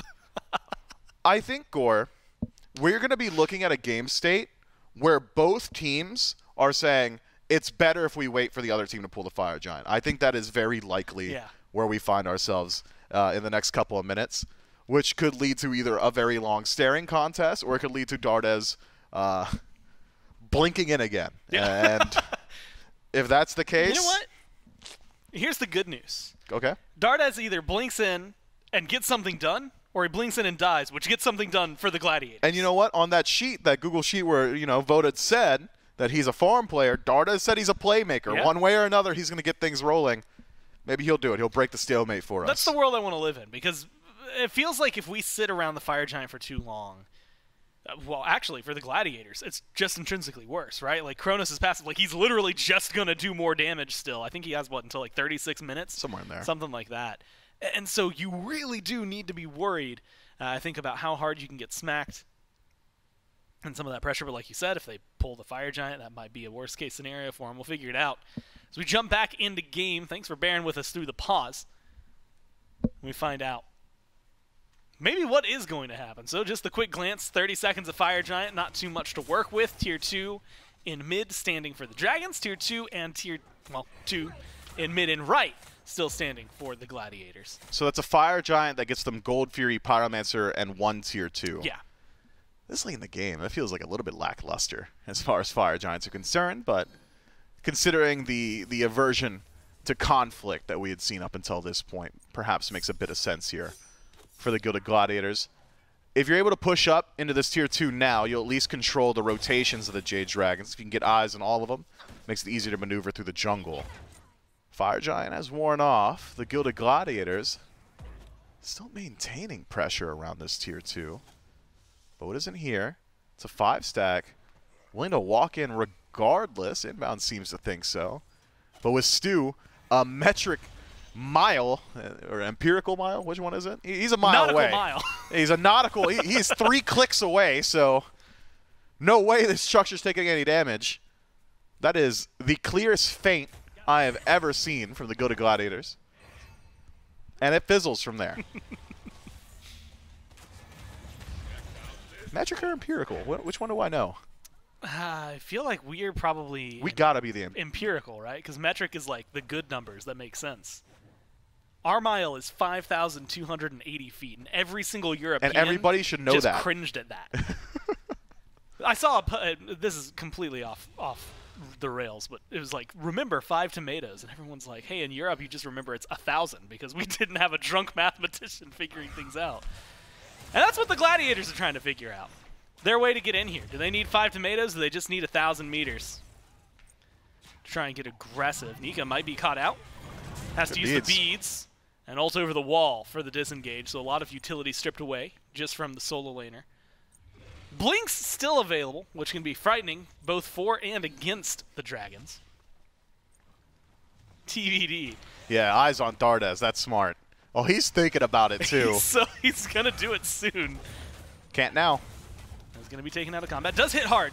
You're going to have to watch very carefully how much damage it does. Fire Giant, half health. Held onto by the Gladiators right now. Mike steps forward, and that's going to force the retreat. But they didn't drop it. Mike still has it. And the Gladiators walk away. They're going to start doing the DPS. Lights get turned off at the Dragons. Get it, and they get a kill. LASBRA goes to the back and kills off Snoopy. Dardez now moving forward. His team separating the Gladiators to make sure things work out well. LASBRA needs a little help. The Serqet jumps away. Nika disengages as well. Dardez throwing out the DPS alongside Vote. Scary D can't stand in front of him. Vote chases him down. It's inbound. Seems to be the call for Dardez. LASBRA still looking for Stuart deep in the jungle. The lockdown on the support is found. LASBRA blinks forward. Taunt not going to connect. Does not want to dive the Phoenix just yet. And it is a 3-for-0 in favor of the Dragons plus a Fire Giant. Gore, I am a supercomputer. I ran 10,000 simulations imagining how that Fire Giant fight would go. You would have to give me 10 million guesses to say the Gilded Gladiators would pull it, drop it to half, and then run away. And just let the Jade Dragons have it, essentially. Wild. And it may just cost them the game. So far, it's looking really good at that. Dragons knock down Tier 2 in mid, knock down mid Phoenix, knock down left Phoenix, have 15 seconds before Inbound is back, 10 before Kyrmi, and 40 before Scary D. But low health bars for LASBRA, for Mike. More importantly, low relics. They back up. They're going to get the Oni Fury reset. Spend some of the 2K gold that are in all of their pockets, Mifflin, and then reassess as they get aggressive. The Gilded Gladiators pulled the Fire Giant, faced the Jade Dragons, dropped it to half HP, regrouped at their back camp, turned around and said, wait, why is the Fire Giant circle still up? Why are there still effects on the screen? Surely the Jade Dragons didn't just do Fire Giant. Incorrect. That's exactly what happens. Wow. Yeah, I would have just never seen that being the case. I couldn't have written it up. That's why Hindu Man's in the position that he is, man. My scripts just would never have that in it. Yeah, I mean, look, sometimes you need those the spice moments, right? It's like when you have someone in a sitcom, they end up like cheating on someone or whatever, or at least implying. That's awful, on it. yeah. And it's literally like, hey, that's not in character, not something they would do, but it's going to create some tension for the story. So yeah, well, we need some sort of narrative arc. And so we got our narrative arc. And unfortunately for the Gladiators, it is against them. 6,000 gold now. At least pushing it for the Dragons. The tier 2 and right goes down. Last defense is the right side Phoenix. Mike steps in, gets some of the DPS necessary. That's one auto. And meanwhile, Kyrmi just can't do anything. Tries to ult away, body blocked down. Beads can't do much. And so they get the kill. Now LASBRA, Nika, rotating around. Scary D, either in no man's land or about to make one of the most insane plays for his team. It's both beads. Snoopy, Stuart, forced back. Inbounds, one hit. No one's going to find him unless LASBRA can get back there. He's going to try for it. Well, not full commit. Inbound needs to get to the fountain. Scary D needs the same. Dardez blinks forward, and there is where it's going to pay off. Now they're going to get the right side Phoenix. They've got 2 gone still for another 30 seconds at minimum. Dragons back away. Titan taking damage from minions. Mifflin, you have to imagine it's probably just Snoopy's damage right now that is thwarting them. Low health bar for LASBRA, half health for Nika, half for Mike. It's another reset, no fire giant. The Gladiators have a lot of defending to do. So I'm thinking with Polynomicon proc, that Titan might be 7 auto attacks from dead from Dardez. That's how much damage this Chronos is doing already, Obsidian Shard. To round out his build, the Gilded Gladiators just aren't tanky enough to deal with Dardez. The frontliners, Scary D, Inbound, if they walk up, if they make contact, they won't be there for much longer. And so the Gilded Gladiators have to rely on their last bastion of safety, the Titan room itself. But if you let the Jade Dragons in, they'll burn it so quickly. Do you instead look for a fight in neutral territory? Do you draw the line just outside of the Titan room? TBD, to be determined. The Gilded Gladiators haven't been willing to group up as 5, it seems like. Not on defense. Kyrmi caught out before that fight even starts. The Jade Dragons remove him with ease, and from there, take out one more. 2-for-0 trade, but can't quite stick around on the fire or the Titan itself. What's the difference? What needs to be the difference? Who can burn beads for the Gilded Gladiators? I mean, it's Kyrmi. Kyrmi can burn beads, and Scary D can do it. But it's not easy. The relics on the side of the Jade Dragons feel like they've been up for the last couple of team fights. And you do need to burn through those beads before you hit pay dirt.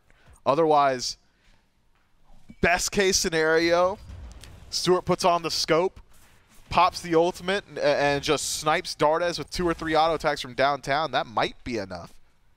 That's easier said than done.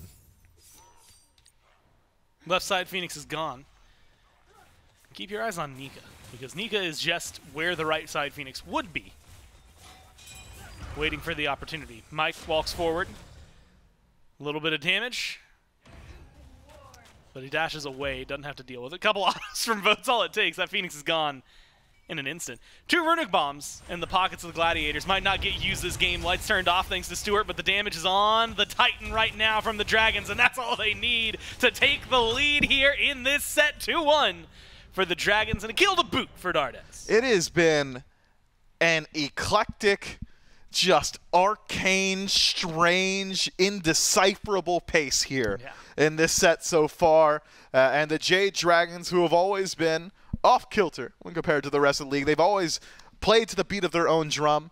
Seems like they've been able to drag the Gilded Gladiators into this strange, ephemeral world where all your traditional SMITE knowledge and all your history of watching these games and knowing how they break down just don't seem to matter. And if you're going to play the Jade Dragons at their pace, they tend to win.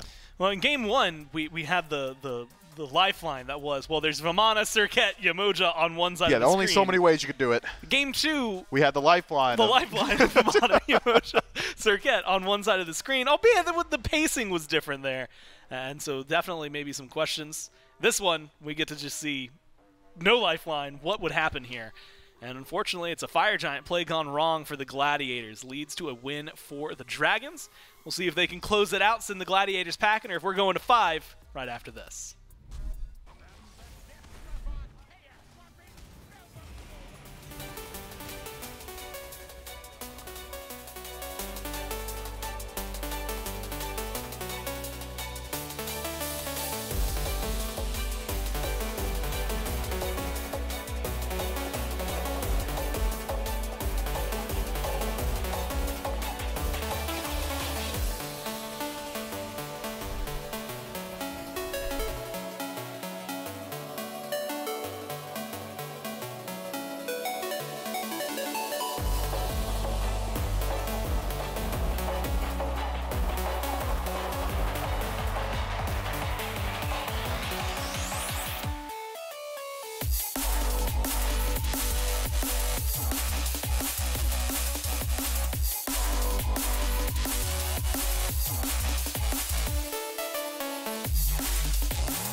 Well, the Jade Dragons take the lead in our second set of the day, now up 2-1 in the best of 5. Only one more game to go for them to solidify their match and move on in the bracket. But before that, I'm going to give a shout out to our good friends over at Skulls. If you have yet to pick up your SPL merchandise, you can do so by going to shop.hi-rezstudio.com/SPL and pick up t-shirts, hoodies, jerseys, and more to represent your favorite teams and the SMITE Pro League. So make sure to pick up your favorite piece of merch from our friends over at Skulls while you have the opportunity to do so. Thank you so much, Skulls, for joining us back in Season 10 of the SMITE Pro League, providing such nice merchandise for our players and really just some cool gear in general for the fans as well. And Trelly, game number 3 here for the Jade Dragons starts out really well. They get off to a really nice lead, and then they kind of fumble the bag a little bit up against the Gilded Gladiators, who then reel the game back in. Yeah. And the Gilded Gladiators get a lead, and then they fumble the bag by just giving a Fire Giant over to the Jade Dragons, and from that point, the Jade Dragons just walk right through and end the game. Yeah, it was I'm not going to say a confusing game, but it was a bit back and forth, as you would expect from a set like this. That's kind of how it's been. One team in control. There's some comeback potential, but the Jade Dragons solidify themselves. I think, letting Chronos get late game is disastrous, of course, even though at some points Dardez blinked in and just died. There was times when he blinked in, and things actually did get done. I called for the blink beforehand. I thought he was going to start at level 2 to try and catch someone off guard, but he went at level 12, and at times he even caught himself off guard, and I actually really enjoyed it. He's like, hey, I'm tired of waiting for my tanks to try and set up for me. I'm going to do it myself. Of course, giving LASBRA the Serqet means that he was able to set up for his team extremely well. I actually really liked what Nika was able to do on the tier. It just seemed like he was also sort of tired of sitting back, was ulting in constantly, attempting to create space. Sometimes it worked, sometimes it didn't, but if you're forcing people back and you're forcing relics, that sort of thing, it will make your carry's life a lot easier. So I think Vote and Dardez were able to benefit from that heavily. LASBRA versus Kyrmi in this matchup was just going a little bit more over here for LASBRA, 5-1, just in that last little highlight for himself, and then still plenty of game to go. But yeah, the Blink Chronos seemed to have caught the Gilded Gladiators off guard for a couple of moments, whether good or bad in the instance of Dardez going through there, maybe blinking into 4 or 5 people. Probably not the most ideal situation for the Chronos, but Jade Dragons still able to pull themselves back up and find a win for themselves. 3-0-6 for Vote, 5-1-3 for LASBRA at the end of the day. And a couple of just single deaths for some of the other players, except for Dardez there, 3-2-4. But mainly, and one of the things that I was talked about with this Chronos was his ability to just absolutely melt through structures, go through objectives, picking up this very high pen style of build and throwing a Polynomicon in there. Yep. Just made it to where sieging became almost a non-factor for the Dragons. That's where a lot of the difficulty between these two teams has come from in the history of their past. Really has been that difficulty to siege, to be able to knock down these birds, to take down these towers, really go for these objectives. And Dardez was really able to help simplify that for his team. Yep, he certainly was, and I think could be something to try and deal with because his damage output was also very solid. It seemed like Kyrmi was very easily dealt with. The Naja, I didn't see get much value at all. In this case, the Merlin also pretty low in the damage numbers. So, if you're worried about that structure, Chronos may be something to try and contest, but it was killable, and I think that's the big difference. Vote, very good KD that game, was not able to die very much. Maybe that's a difference maker. Again, Kyrmi on the Naja just did not have enough impact for me to try and go back to that pick again. So either A, pick Kyrmi's pick a little bit higher. They've been saving it for later on, which is all well and good, but when you get stuck on something that just cannot create enough value, and you're into something like the Serqet and the Nox, for example, maybe it's better to prioritize Kyrmi's pick just a bit earlier. Well, one of the faster picks and bans. They did it. At least one of the faster ban cycles through.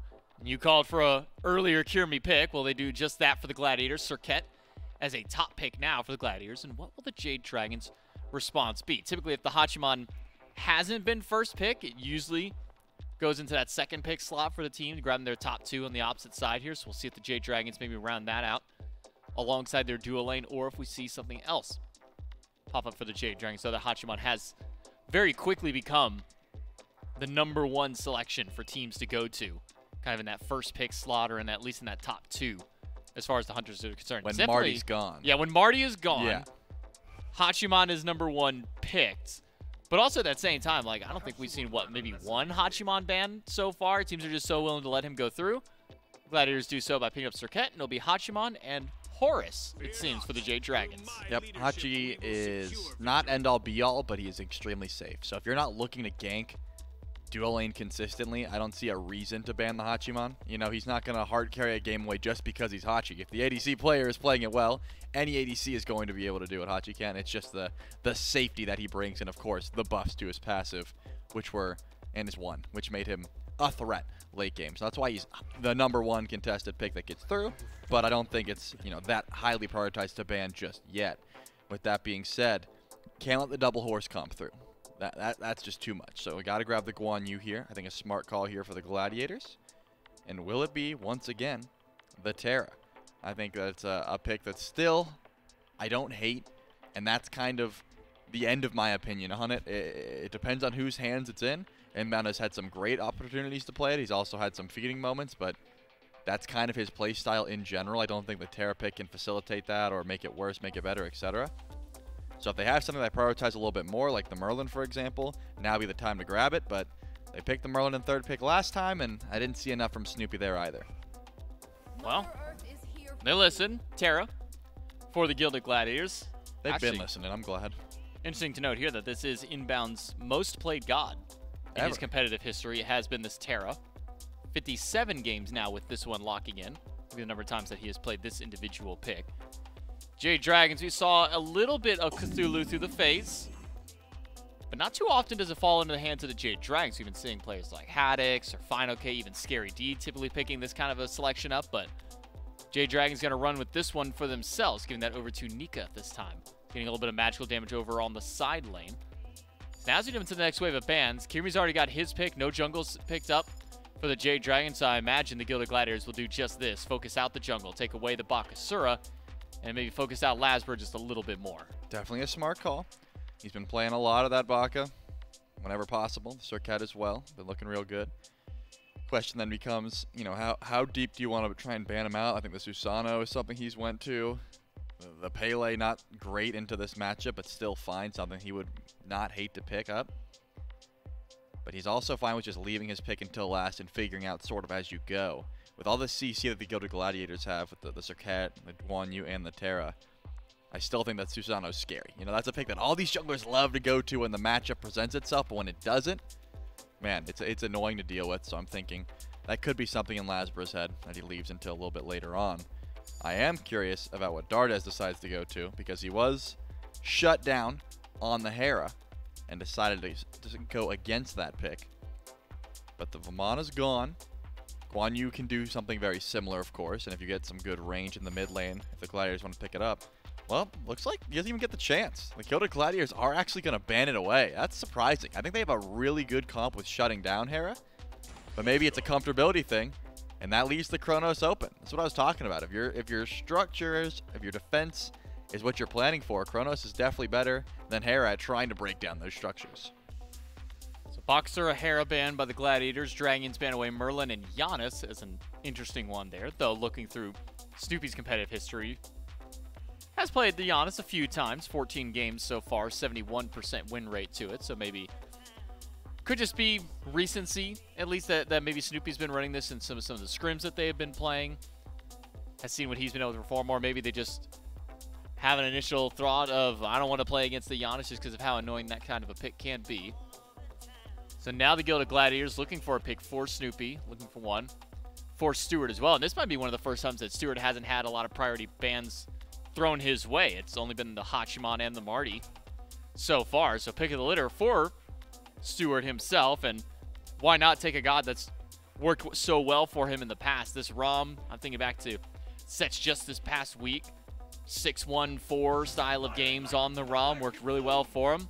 Wouldn't be surprised if he locked this one in alongside the Agni. Yeah, Ram Heimdall were the only options, in my opinion. And it will be the Rama, as well as the Agni. Pretty well-rounded composition here for the Gilded Gladiators. They've got great late-game damage. The Agni is only going to get better. The Rama is only going to get better. The Thor is a huge question mark to me. Not because I think it's bad. In fact, I think it's got a decent matchup into the Agni. You know, he's got that burst potential if he can get late game. It's all about precision on the Thor. Are you landing these walls? Are you hitting double taps? Are you hitting Anvil of Dawns? And that's a big question mark. You know, in a set like this where, blanket statement, these teams have not been playing clean. It's not like that has not been the bar for them. Like, oh, we're making sure we hit everything.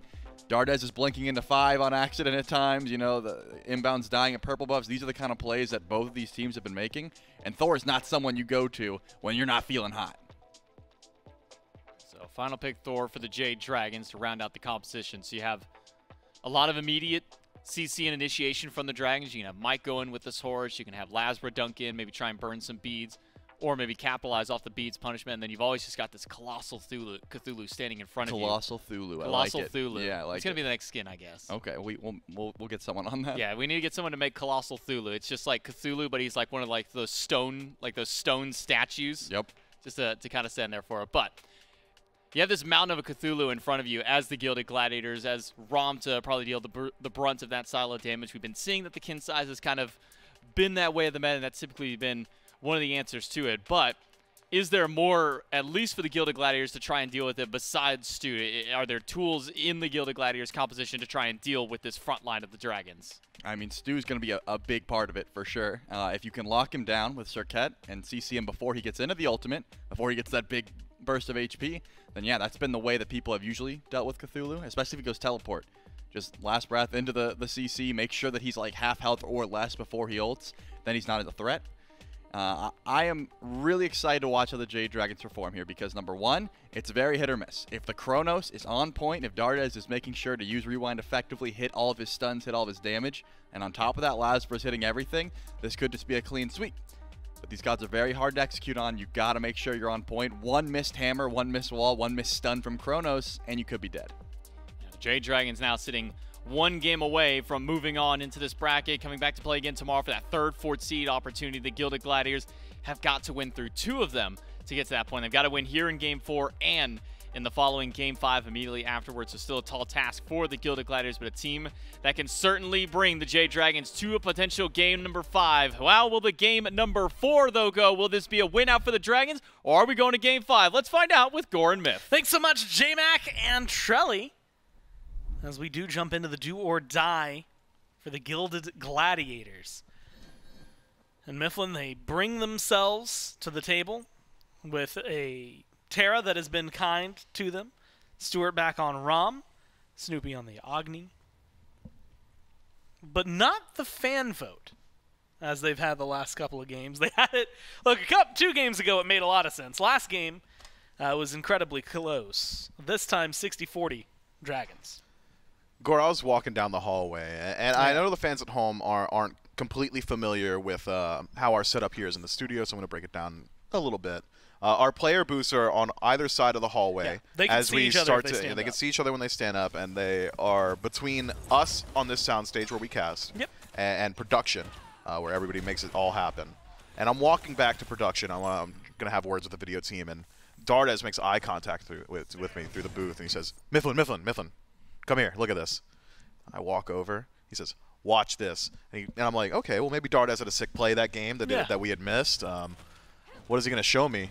He showed me a 15-second clip of him whiffing his abilities twice and every single auto attack until eventually someone else walked up and killed the target that he was on. And I said, Dardez, why would you show me this? He said, I don't know, man, I'm just washed. And I bring that up. I bring that up because he's gone back to the Chronos. And you know, God willing, he won't buy Blink, is all I'm going to say. I can't. And you know what? What I like more is knowing what your reaction was. Like, okay, he's got to be calling me in here for a good reason. And that you sat there watching the clip, waiting for something. Like, you were just waiting and waiting. And I was like, okay. waiting. I literally said, whiff. Okay, well, we're going to hit the first ability. Nope. And then he hit nothing. And, you know, we're laughing. Nika's enjoying it, too. And then Mike comes in. He comes in from getting a drink or coming back from the bathroom or whatever he had done, inbound, in some trouble, but not actually because he's going to be just fine. Unless LASBRA's here. Wall. Doesn't do anything. I should have kept telling the story. Yeah, I want to hear the rest. So Mike walks in while we're all yucking it up. Yeah. And he goes, what are you guys laughing about? Did I mess something up? Was it me? Did I miss something? And I'm sitting there like, what is going on with the Jade Dragons?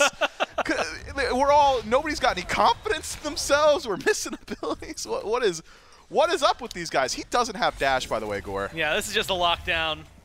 Make him look like a clown. Kill him up around the shield buff. Why was he there? Gotta defend your shield buffs. Gotta defend your 1v3? Stu wasn't there. You think... Well, yeah, Stu's not gonna defend 2v3. Yeah, Stu's like, Bobby, let's not defend. And Bobby's like, why wouldn't we? God bless. What is going on today? You know what? We've crested 6 p.m. That is the 8-hour mark. These are real high-res hours, and you're going to be getting a real high-res cast this time around. Yeah, I've been enjoying story time, honestly. 2.5 minutes in, we got a first blood. We might have time for more stories, depending on the pace of this game. Gladiators, you would think, might want to slow it down. Kyrmi going for an invade, though, on the blue buff. Jumps in. That's a Cthulhu, but it's a Cthulhu with no mana. They try to deal some damage out there. Good wall, good double tap, and good body blocks coming out from LASBRA. They just need the one more hit. Fisticuffs and Cthulhu. That's all you need. Jump from Kyrmi is good. Someone's got to find it. Nika, they're going to the blue buff. Yeah, all right. Well, I mean, LASBRA couldn't chase. Maybe Nika... hover Nika for me, Doug, real quick. Maybe I want to see where his mana's at. Maybe Dardez can find him. Would the MP5 have been enough? Okay, well, no, we got to keep it on Dardez because now Kyrmi's going in here. He's level 5, though. Dardez just ults these, right? Or just turns. Maybe just kills. Now he can't ult. He's Yeah, he just walks away. Oh, we're losing that red buff to Kyrmi, who had just limped away from a battle on the blue buff? And this is what I was talking about earlier with these crazy-paced games. Crazy paced games. Look, I get it. Stakes are high. Kyrmi really lived there, huh? Kyrmi lived there and then forced Dardez back and stole red buff. It's not just that he lived. Oh, you're right. That was Dardez playing aggressive. Dardez was invading. Oh my God, I'm so lost. It's kind of like Bobby. Yeah, he doesn't seem to understand which way is north or south here. We whiffed those off stun. Knocked up. It's okay. One more auto off the ults. Maybe even some bonus kills. No, the extra range not enough. Snoopy's rotated over, stun onto Snoop's Boat. He's got the damage, got the flame wave, got the dash, and that's all you need to try and get something on board for the Gladiators. Good rotation from the mid lane. That was afforded to him by Dardez being forced back to base, I think. Snoopy doesn't need to worry about waves going into his towers. Instead, able to rotate over towards that duo lane and make him pay. If Heavenly Banner just connects, Vote's in a much better spot, and we're not concerned about it at all. Whiffs off stun, so has to use the ultimate and loses his avenue out of that engagement. Regardless, we'll find ourselves back at a largely neutral state. I would make broad sweeping comments about the pace of the game and what I think might happen, but I've been just absolutely incorrect every single time so far this set, so instead I'll let the game do its talking. Much fun, though. Yeah, that's the spice of life, ain't it? Well, PBM, it's happy you didn't mention the pace of the game. Gets the dash, though, and there's the dunk off the mark wall. Off the mark, but it locks down Kyrmi, keeps him engaged, and PBM gets the kill. 3-1 for the Dragons. They're going to back up after, I'm going to call it a half-successful play. They got the kill, and that's what was necessary. You know, I wonder if Kyrmi is just really mad at Inbound there, because had Kyrmi connected his first ability, likely would have just found the kill. Might be mad at Inbound here. Oh, this is deja vu. No, Inbound's okay. Vote has ultimate. Inbound is no longer okay. Vote. We're going to hit one of these Heavenly Banners this game, I swear. I swear to God he's going to connect one. That is what was that the third time? 3-1. You cannot question his Heavenly Banner. Is that the third time? He's on the retreat, you know. He's being accosted by Scary D. That's the third time Inbound has died defending that shield buff. It's the third deja vu. That's just this game. What is going on, man? Where am I? I wish I had an answer for you. I really do. I can only say shield buff's important so many times. I don't mean it. It's not worth your life. We need it to be true. Look, he's not that far behind Inbuild. He's only 2 levels down. Only 2 levels down. 6 minutes into the game. Early game, 2 levels. That's a wave. That's a wave for Inbound. And you know what? If he dies a few more times, his bounty will be nothing. And that's exactly where he wants to be. It's not like Inbound's going to be getting any kills. So it's like that bounty. He's just getting rid of it early. You know, he's getting rid of his kill bounty early on so they can make big plays later. I like that. I'm sticking to that. Yeah, it's multi-layered here for the Gladiators. 4 kills in a quick but still weird pace from the Dragons. And you know what, Mifflin? If we can't predict them, neither can the other team. And I think that's the play style they're going for. Have you seen that TikTok trend, never let them know your next move? Yeah. I feel like I'm on pumped now. It's been like 3 hours of that. Look, there's LASBRA. He misses the dunk, but he hits the wall. We're stunned. Can't quite find anything afterward. Damage onto Scary D is okay. Nika doesn't have a lot of mana to work with, though. And that fight fizzles out pretty quickly. Kyrmi maybe even feeling confident to move forward. Dardez misses one ability. Good stun from Snoopy. Ooh, ooh. Double bomb's good. Turn it into DK for a second there. He does manage to walk out of there. Both mid laners manage to walk out of there alive. Kyrmi wants to change that conversation for LASBRA. LASBRA hammers out. Nika has his mana, but doesn't have a lot to do, especially with his health bar where it's at. So they back off. Happy to eat the ult. Blink for Beats trade between the junglers. Inbound lines up once more. This time with the help of Stu, though, things going to be a bit different. Vote connects his first Heavenly Banner in the match, 8 minutes in. And the Jade Dragons are starting to find equilibrium a bit here. Experience parity largely across the board. 1 level for Vote. Call it 2 now, as he's cleared out that wave. That damage is good. Stu struggling here. Fortunately for Stu, he's the one on Ram, so not exactly within kill threshold just yet. Attempted tower dive from PBM. Aggression certainly on the mind of the Jade Dragons. Yeah. I wonder if maybe they could prevent these backs from the Gilded Gladiators. LASBRA might be willing to make a rotation over to left. Seems like if either jungler is going to do it, it's going to be Kyrmi as Snoopy. No dash, no chance, no life, no problem. Dardez connects his abilities easily there off the back of a Thor stun. And 5-1. Don't be fooled, though. Gold and experience might not be as bad as it could be. Experience, though, that's getting pretty tough. 2K this early, that is a lot. Well, a lot of it we saw earlier was in support. It's not too heavy right there. Looks like a level lead just in 3 rolls for the Dragons.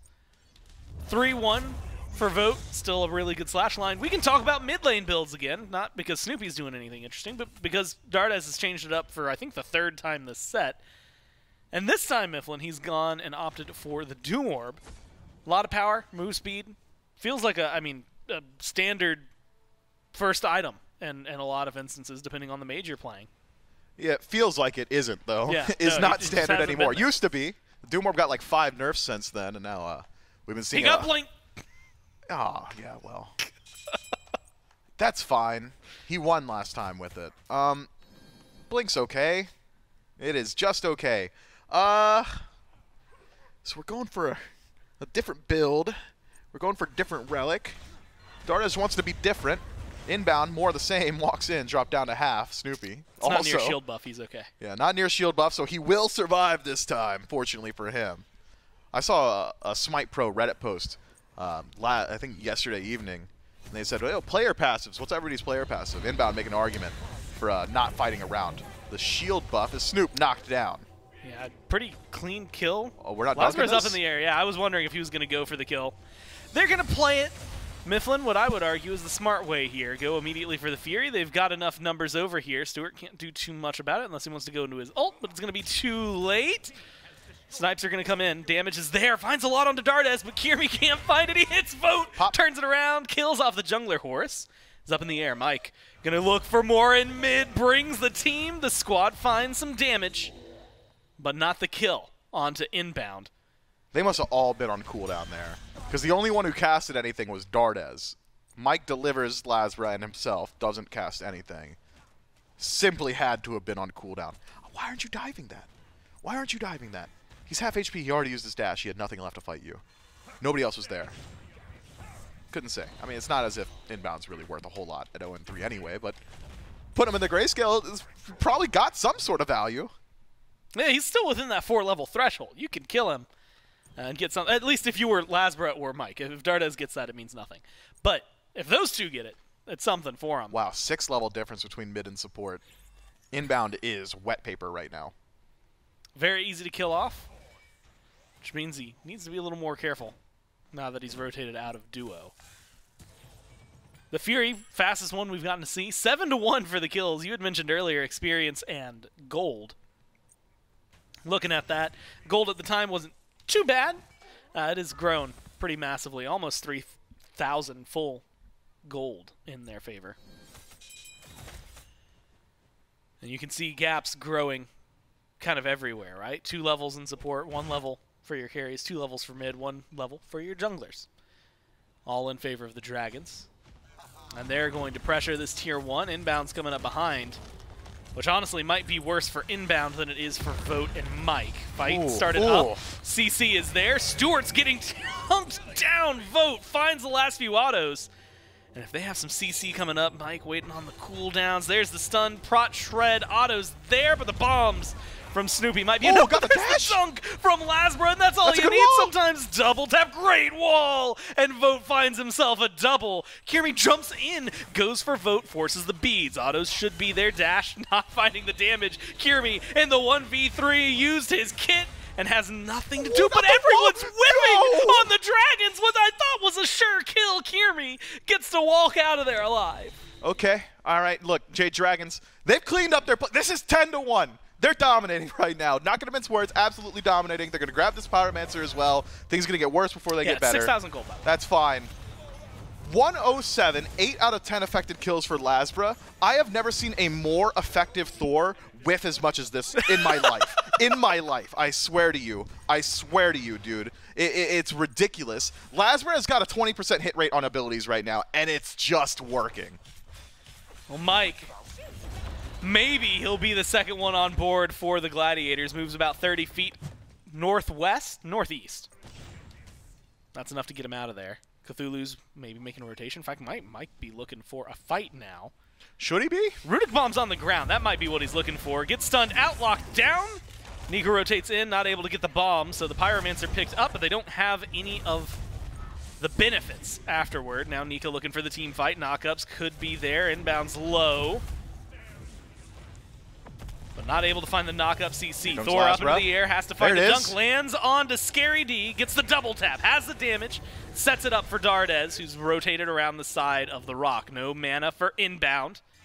Scary D low health bar. Dardez whiffs one. And it's just like the story you were saying before. He's going to show you a clip of that after this game. See if he can find anything. Got him. Gets Inbound. Meanwhile, LASBRA has been bullying a little bit of Kyrmi. Snoopy's right around the corner. Throws the hammer just a little late. Almost. Oh, but he tries for it. What was it you said? The most effective Thor? He's hitting dunks. He hit the last two dunks. I'm going to let him have it. That is crazy. Crazy for a couple reasons. One, Dardez decides to spend 30 seconds chasing Inbound. Dardez is 8 levels up on an Inbound. That is simply not worth it. My man's KD playing in the best of ways right now. Works out just fine because the Jade Dragons are legitimately just ludicrously ahead at this point. The experience is 7,000 gold. It just feels like it's out of reach. What's the support lineup? 4 levels in support. And support's like the hardest role to get experience in. Inbound's going to be behind for a while, I'm thinking. Yeah. I think you're thinking right. Scary D might be the one to kind of lean on. Has a level up only on Mike. On the other side, stun connects from Dardez, but they don't have the follow-up, at least not immediately. LASBRA has ult again. Dunks have been connecting. Kills have been there, almost exclusively for the Dragons, unless someone on the Dragons. Outside of Vote, that was a good gank earlier, but Mike maybe playing too much for the Runic Bomb. Unable to pick it up. Yet, Mifflin, we're sitting just shy of 7,000, and if they get a tier 1 tower over here, which with Vote in the right-hand side of the map is what they are looking for. A couple of autos is all you need with the minions. Inbound and Scary D are here. Not much they can do on their own, especially in the 2v3. And so we find ourselves in the rare position, 16 minutes in, where I was going to ask you some question now. Instead, we can see the 1v1 Hunter v mid. Stuart goes up to the air, snipes. Yep, can't do it. Not going to do too much. There's the rewind. I think Dardez won that fight. Yeah, and he was going to win it if they stayed with the autos. Kyrmi, don't chase him. Kyrmi, you don't win that fight. Yo, but the shield buff, though. That shield buff has been the Achilles heel of the Gilded Gladiators so far this game, and Kyrmi won't be leaving it up to risk. Spot shield buff says, I've seen what happens. I've seen what happens to Gladiators that try and take this one. Lets that one go. So that's beads lost for Stu, ultimate and blink lost for Dardez. CDR going to affect that rewind, so should likely have that available sooner rather than later. We are now at the point of game, Gore, where any fight the Jade Dragons can take outside of the enemy fountain is probably just a good fight. So Pyromancer spawning, I want the dragons there. Gold Fury spawning, I want the dragons there. Fire Giant, we can wait 2 minutes, but then I want the dragons there. They might not even need to wait the 2 minutes. Dardez right now needs a little bit of help. A dunk off of the wall, off the mark as well. But the damage is still there. Dardez throws out some autos. Jump forward from Kyrmi. Stun going to get beads out. A couple more autos is all you need. A little help from LASBRA. Gets the job done. 13-2 for the Dragons. Pyromancer to boot. And they get the Runic Bomb this time. Dardez backs. And there's nothing the Gladiators can do. If I'm Dardez and I die there, and he was very close to dying there, I'd have to backhand LASBRA, man. I'd have to hit him. Yeah, when he's here now, he can very well reach over. That is crazy, man. He's just missing a. He's just missing a lot. And you know what? He's 2-0-8. Egg on Trelly's face. Trelly said you're gonna be playing clean to win on Thor. what a fool, am I right? This is crazy. Well, inbound. He's caught out in the jungle. Stop me if you heard that one before. Couple more shots. Heavenly Banner connects. There's the auto. Otherwise, we were about to get another clip from Dardez. God bless. You can aim it. Like you just aim the wall, man. Fire Giant started up a minute and a half after you asked for it. And it is going to be here. Presence is known from the Gladiators. Dunk goes deep, forces beads from Snoopy. Aggression's going to be there. Walls are good. Kyrmi locked down. Dragons get the fire. Kyrmi's gone. And the rest have to turn tail and run. Scary D should have the disengage. Teleport's coming through. Stu can't even get the tier 2. And the Dragons scatter to the wind. What's their next move? I know that's a loaded. Well, it looks like tier 2 on right. It's got to be Siege. It's just Siege anywhere. Siege literally anywhere. You are so far ahead. Maybe knock down a tier 2, then have Dardez back. Polynomicon significant enough, I think, to delay the. Yo, but the shield buff, though. Mifflin is now in a stupor. Stuart forced to run away, uses the beads, goes up to the air, avoids some of the damage. Rewind here from Dardez, gonna leave him in a good spot. Snipes are actually solid. Kills Vote, gets the shutdown. 8-2 now. A massive kill. Mike gonna get burned down after that. The tick damage is all you need if you're Kyrmi. And just like that, the dual lane from the Dragons are gone from the board. Legitimately, a pick facilitated by Inbound there. I know it looks disgusting. He just walks up and dies. But I don't think the Gilded Gladiators get those kills if Inbound doesn't do that. I think that... Damn it, Gore, that's optimal play. That is optimal play from the Terra. You're telling me that what we just saw was a calculated end? I think so. And it's been a long time since we were able to use that word. I'm not even sure if we're using it correctly. Is that zapulated? Is that calculated? Did he get zapulated right there? What did zapulated mean? I feel like Zapman needs to do. Well, I think it's just Zapman gets a kill. Oh. Usually it's zapulated. Man. All right. Well, all right. Change the Smite dictionary. Zapulated is when you int and it works. That also, you know what? That probably does mean what it means. Works out for the team. They get a couple kills, which they've been sorely lacking. 4 deaths now for the duo lane, but 10 combined kills. They crushed the Fire Giant Siege. They crushed it.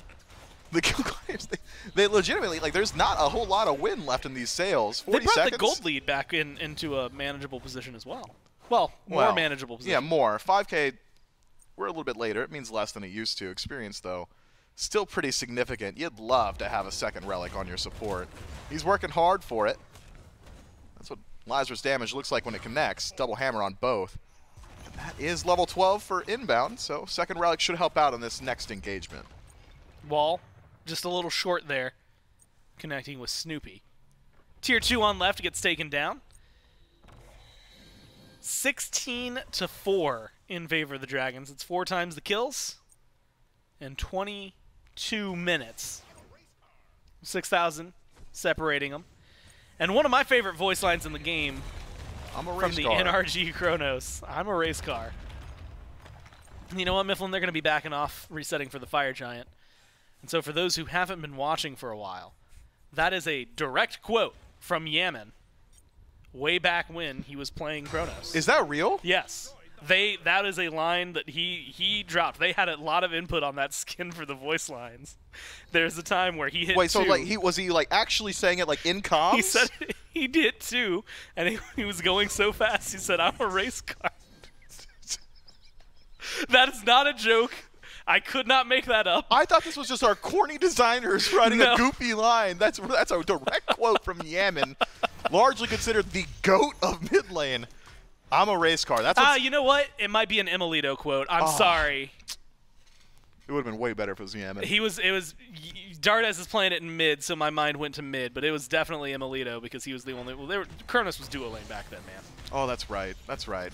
Oh, Also, Emilito popped off that world. That's why they got the skin. that's still pretty funny. I'm a race car.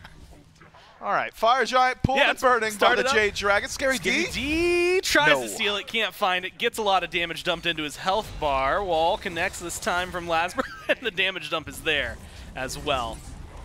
Nika. Does he live this? Fighting 1v3. Doesn't seem like he should, but he's trying his best. D-transform. Gotta hit all three. Gets him out of there. Snipe 1, snipe 2, my, snipe 3, hits the ball! Stuart just does it, and then rolls forward. Can't get the tier 2. Has to go back. Snoopy is burning down Dardez. The Gladiators have sharpened their swords. They're still in this fight. They are. Dardez forced all the way back. Does have regeneration in the second ability. Could heal if he wants to stick around, but why would you with Nika off the map? So Fire Giant Siege stopped once more for the Jade Dragons, at least for 20 or so seconds while we wait on Nika's respawn. The Jade Dragons are so firmly in control of this game, Gore, that but their sieges just aren't happening. They're not 5-stacking. It's just not working. Maybe it would work if they did 5-stack. If we're lucky, we'll get an opportunity to see it this game. The Gilded Gladiators, though, have found how they win these fights, and it's splitting them across the map. Aggression from the Gilded Gladiators is what forces that rotation from Nika there. Catches him out. But we've still got a good deal of time, 1.5 minutes on this Fire Giant. And we had said it earlier in the previous game. Dardez on Chronos is the OG Runic Bomb. One Polynomicon auto attack in the auto attack stim stance of his second ability is going to do half of this Phoenix's HP so long as backdoor protections aren't engaged. So, get a minion wave in there, and it's just going to work. Accelerate goes hard in moments like this. That's such a crazy quote. Accelerate goes hard. Oh, I mean, it does. In the right circumstances here, like you said, he could have the OG Runic Bomb. Speaking of OG, I mean, Nika just melted Mike thrown into the Phoenix. It's falling apart for the Dragons. Deja vu. LASBRA's up in the air and has to fall back. Doesn't quite click when he needs to. Lands on the ground. A Mifflin just like that. The siege is stopped. It's a Primal Fury and retreat for the Dragons. Group up is 5. Group up is 5. Group up is 5. Play is 5. Get is 5. Group up. Play is 5. That's all the feedback. Who's the Dragons coach? Sam Marbach? I'm calling you out, man. If this is in the playbook, he's about to walk down the hall. If this is in the playbook, man, you're wrong. Group up as 5. Play as 5. Why is Nika 3 clicks ahead of the rest of his team? Play with your team. But how many knots is that? They've been ahead for so long, Gore. They've been dominating the map for so long. And they're so far ahead that they should not be fumbling on these sieges, okay? And it's not... There's a difference between a fumbled siege and the Gilded Gladiators defending well. Yes. I think the Gilded Gladiators are doing the bare minimum right now on base defense, which is playing as 5, and it works. It worked in Season 1. It works in Season 10. I swear play as 5, and you will see results. Maybe even like a 4-1 split. A 4-1 split? Beautiful. But your 4 needs to be as 4. It can't be Nika in front and then 3 dudes forever away, not even able to return damage before he dies. Well, we got 30 seconds until the Fire Giant respawns. 3 tier 2s still standing for the Dragons, 3 Phoenixes, and that's it for the Gladiators. Waves being pushed up, Mike's getting pressure on right. Snoopy's getting pressure on left, mid's meeting in the middle. The Gladiators have been doing well enough, and like you said, it's been more or less delivered to him. Mike's up in the air. and going in to the jungle on his own. That's just a scouting ultimate. Yeah, trying to figure legitimately out where they is are. a scouting ultimate. I know we say it as a meme sometimes. If the Gladiators could fight this, but it doesn't seem like they want to, even if they could. No, you do not want to fight in neutral territory. They don't want to fight in even team fights either, which is why they're split pushing, praying that Nika shows up again. Fortunately, catches the memo, and Nika does not give over that opportunity. Has teleport, can join his team if he needs to. Either way, defend this Phoenix, just fine. Just teleport to a ward. You've got plenty in pocket on the Jade Dragons.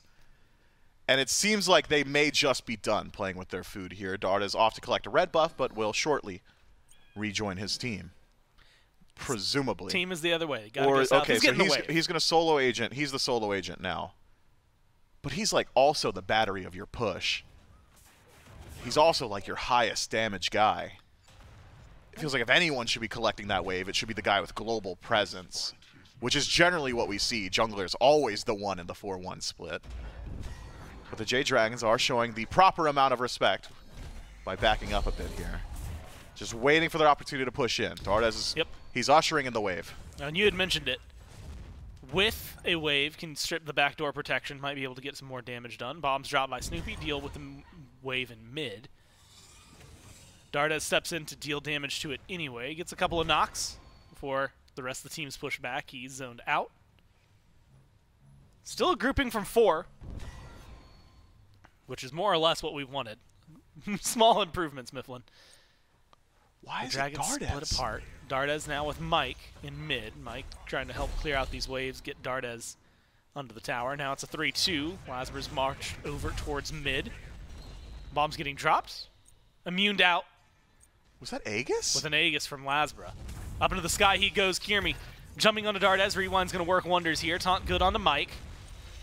Forces the Dragons to fall back. A minute left in the power play. And a minute to work with.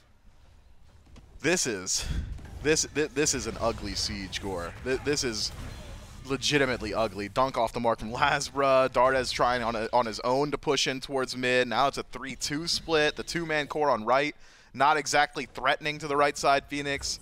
3-man in mid, not exactly threatening either. A lot of spinning of the wheels for the Jade Dragons. The longer it goes, the less time you have with this fire. Dardez tries to get some damage done. The door through that door, is causing a little trouble, and the bombs are there. Dardez punished for his aggression. And I think that might just bury it. In fact, that might give the Gladiators an opening. Inbound. Looking to cut him off. What kind of CC do you have for us? LASBRA's up in the air. Dunks onto where Snoopy was. Stun from Snoopy's good. Forces the beads out of LASBRA. And the retreat from the Thor. Kyrmi catches him in the jungle. Knock up. Good for Mike. Taunt. Only going to cause so much disruption. He's going to give me a pressure headache, I swear. I'm getting a cluster headache watching him play Thor right now. He's 2-0-10. He's going to give me a conniption, bro. He's okay. Yeah. All right, so I want to know on a scale, on your scale right now, which is worse, Dardez's Phoenix Siege that we just watched, or what we just saw from Thor? Dardez himself did not execute poorly on the siege. Okay. Being in mid, I think the misplay, right? Yeah. Once he's there, he pushed the wave. He tried to get into the Phoenix. Doesn't work because he's Chronos and he's not tanky enough and he's not able to escort a wave in because Agni is going to infinitely stalemate him. So as far as execution is concerned, Dardez fine. I don't know if he's the shot caller. If he said, I need to be the one split pushing. Perhaps some words with the team later as you discuss whether or not that was actually the optimal route. With evidence of a entire 2 minutes sitting on Phoenix line, I think we've got enough to know that that was not the optimal route. LASBRA is just slamming his 2-key, though. Like, the walls are not connecting just about ever. And that is starting to stress me out a little bit. Gonna need it. Gladiators get the Oni Fury. And Mifflin, they're feeling confident. They've stepped up. This is an EFG. Suddenly, the discussion around the fight gets that much more important. Remember, for the Gladiators, despite how down they've been, this is a game, if they win it, they go and push us to 5. Dragons had a massive lead, still hold on to a majority of it. 6,000 gold in their pockets. Reddit is going to have a field day with this game if the Dragons flub from here, man. But we're hitting 20s. Everybody except Inbound. Fire Giant, man. You've got me a little stressed here. I'm really worried for the Dragons around this fight. And I think you're right to be. I mean, they've got burn, and they should theoretically have the secure as well. It's just about execution and whether or not they've got it. Fire Giant, it's dropped real low. Snoopy is nearby. Nika goes up, needs the knockups, needs the control. Gladiators get the EFG, but Snoopy has been melted. You gotta get that kill. He's gone thanks to Vote, but LASBRA trades his life out for it. Now moving forward, Vote with a lot of damage. Nika's low. It's a trade-off. Everybody just doing whatever they can, and they jump in. They lock down Scary. It's a double for Vote. You lose Nika, but you've still got 3 standing. 2 on the other side with Fire Giant. Inbound, locked away. Kyrmi in the jungle. Where is he looking for the fight? He's just trying to get away. The back should be good here. 3 strong, 2 Are they gonna push into of this? the carries. You could probably risk the fight. You've got Mike to tank it up. Yeah, Kyrmi's got no ultimate. I believe no relics at this point either. Both of your Phoenix Shredders are at full HP. I think they've got at least 1 bird here. You call them the OG Runic Bomb. Does have to hit the Phoenix for it to go down. And it does. Do you go for another one? Some damage. Kyrmi's going to have ult for this one. But you might be able to deal with him. He goes in, ults immediately onto Dardez. Vote torn between Phoenix and kills. Dardez gets the rewind. That ult from Kyrmi completely undone. You don't want to die here, Bobby. And then Vote gets the kill on the Phoenix. Bobby does make it back to the fountain, to his life. Ult down for Kyrmi, but 2 Phoenixes after a failed Fire Giant fight for the Dragons. A valiant effort on defense from the Gilded Gladiators, but with just the 2 of them, just not enough HP between the 2 of them to stop that siege. Had they blocked every single auto attack, it would have just been the end of the game. So I think just buying time for respawns, the best they could have hoped for. The Jade Dragons, not able to confirm the Fire Giant, but take the team fight afterward. Able to break the base now, the Gilded Gladiators. Fire Giant, for a minute here on 2, Kyrmi and Inbound, not exactly the target you'd want for them. So I think this Fire Giant going to be used for the most part just to defend the base. Keep these fire minion waves at bay. Potentially show up to the Pyromancer if you've got timer on it. The Gladiators stepping up. And they are ready for the Pyromancer. Jade Dragons, are you willing to fight into a double EFG team? Answer seems to be no. Pyromancer not exactly the most valuable right now. You really don't need a Runic Bomb. If you're on the Jade Dragons, we saw what Dardez can do on his own. And so the Gilded Gladiators will grab one uncontested. Only 1 Phoenix still standing, and the siege is incredibly good from the Jade Dragons. So long as they are playing together. That's a big ask, but I think they can execute on it. Gilded Gladiators, they've stopped plenty of pushes. 35 minutes of stopped pushes here. Maybe they can do it once more. These are some beautiful slash lines for the Dragons, considering. They are really... Just look at the bottom of your screen. This is looking like the cleanest game the Jade Dragons have ever played. Would not believe where we're at 35 minutes into this one. The path we took to get here, Mifflin. It's been a journey. One that the Dragons would very much like to end. Tournament hopes for the Gladiators on the line. Kyrmi, deep into the back. Used his blink, and then gets knocked away. Got LASBRA's beads as well. Half his HP, too. It's pretty big. That should be able to stop the push, I think. No way. LASBRA wants to stick around. And it's something we haven't had an opportunity really to talk about because LASBRA has been so far ahead for the entirety of this game. But Serqet is one of the counters to Thor. You can reaction taunt on Hammer to prevent the teleport out. You can also do it to stop the channeled ability Berserker's Barrage. If he goes up into the air to escape, Poison chases him down there as well. So, Kyrmi opportunity to maybe look for that 1v1 once more. That might be why LASBRA wasn't acting as solo agent, but even then I think it would have been better. Beads and Aegis on Thor means that you're really not susceptible to death if you're playing for safety, and distracting Kyrmi while simultaneously threatening that global presence. Still better in the 4-1 split than having Dardez leave the rest of his team. Jade Dragons once more have an opportunity to look towards this Fire Giant. The Gilded Gladiators had shown previously that they're capable and willing to defend. This time, though, they're contending against a even worse map state. Enhanced mini waves working through mid and right. Fire Giant is up. Jade Dragons are going just the front line into the jungle. Nope, now they're taking Dardez. Okay. Huh? It was a half you play. like force them back Whether a little bit.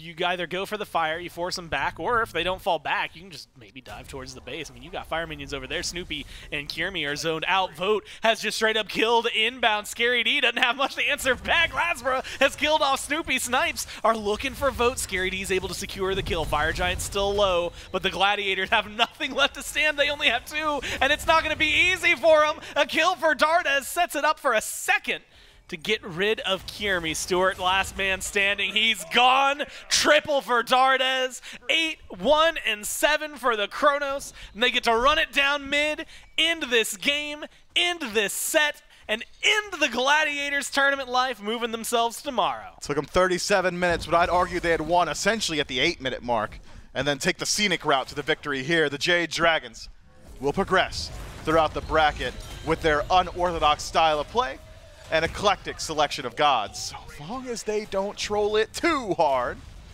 And they will knock down that Titan. Congratulations to the Jade Dragons. They kept me guessing.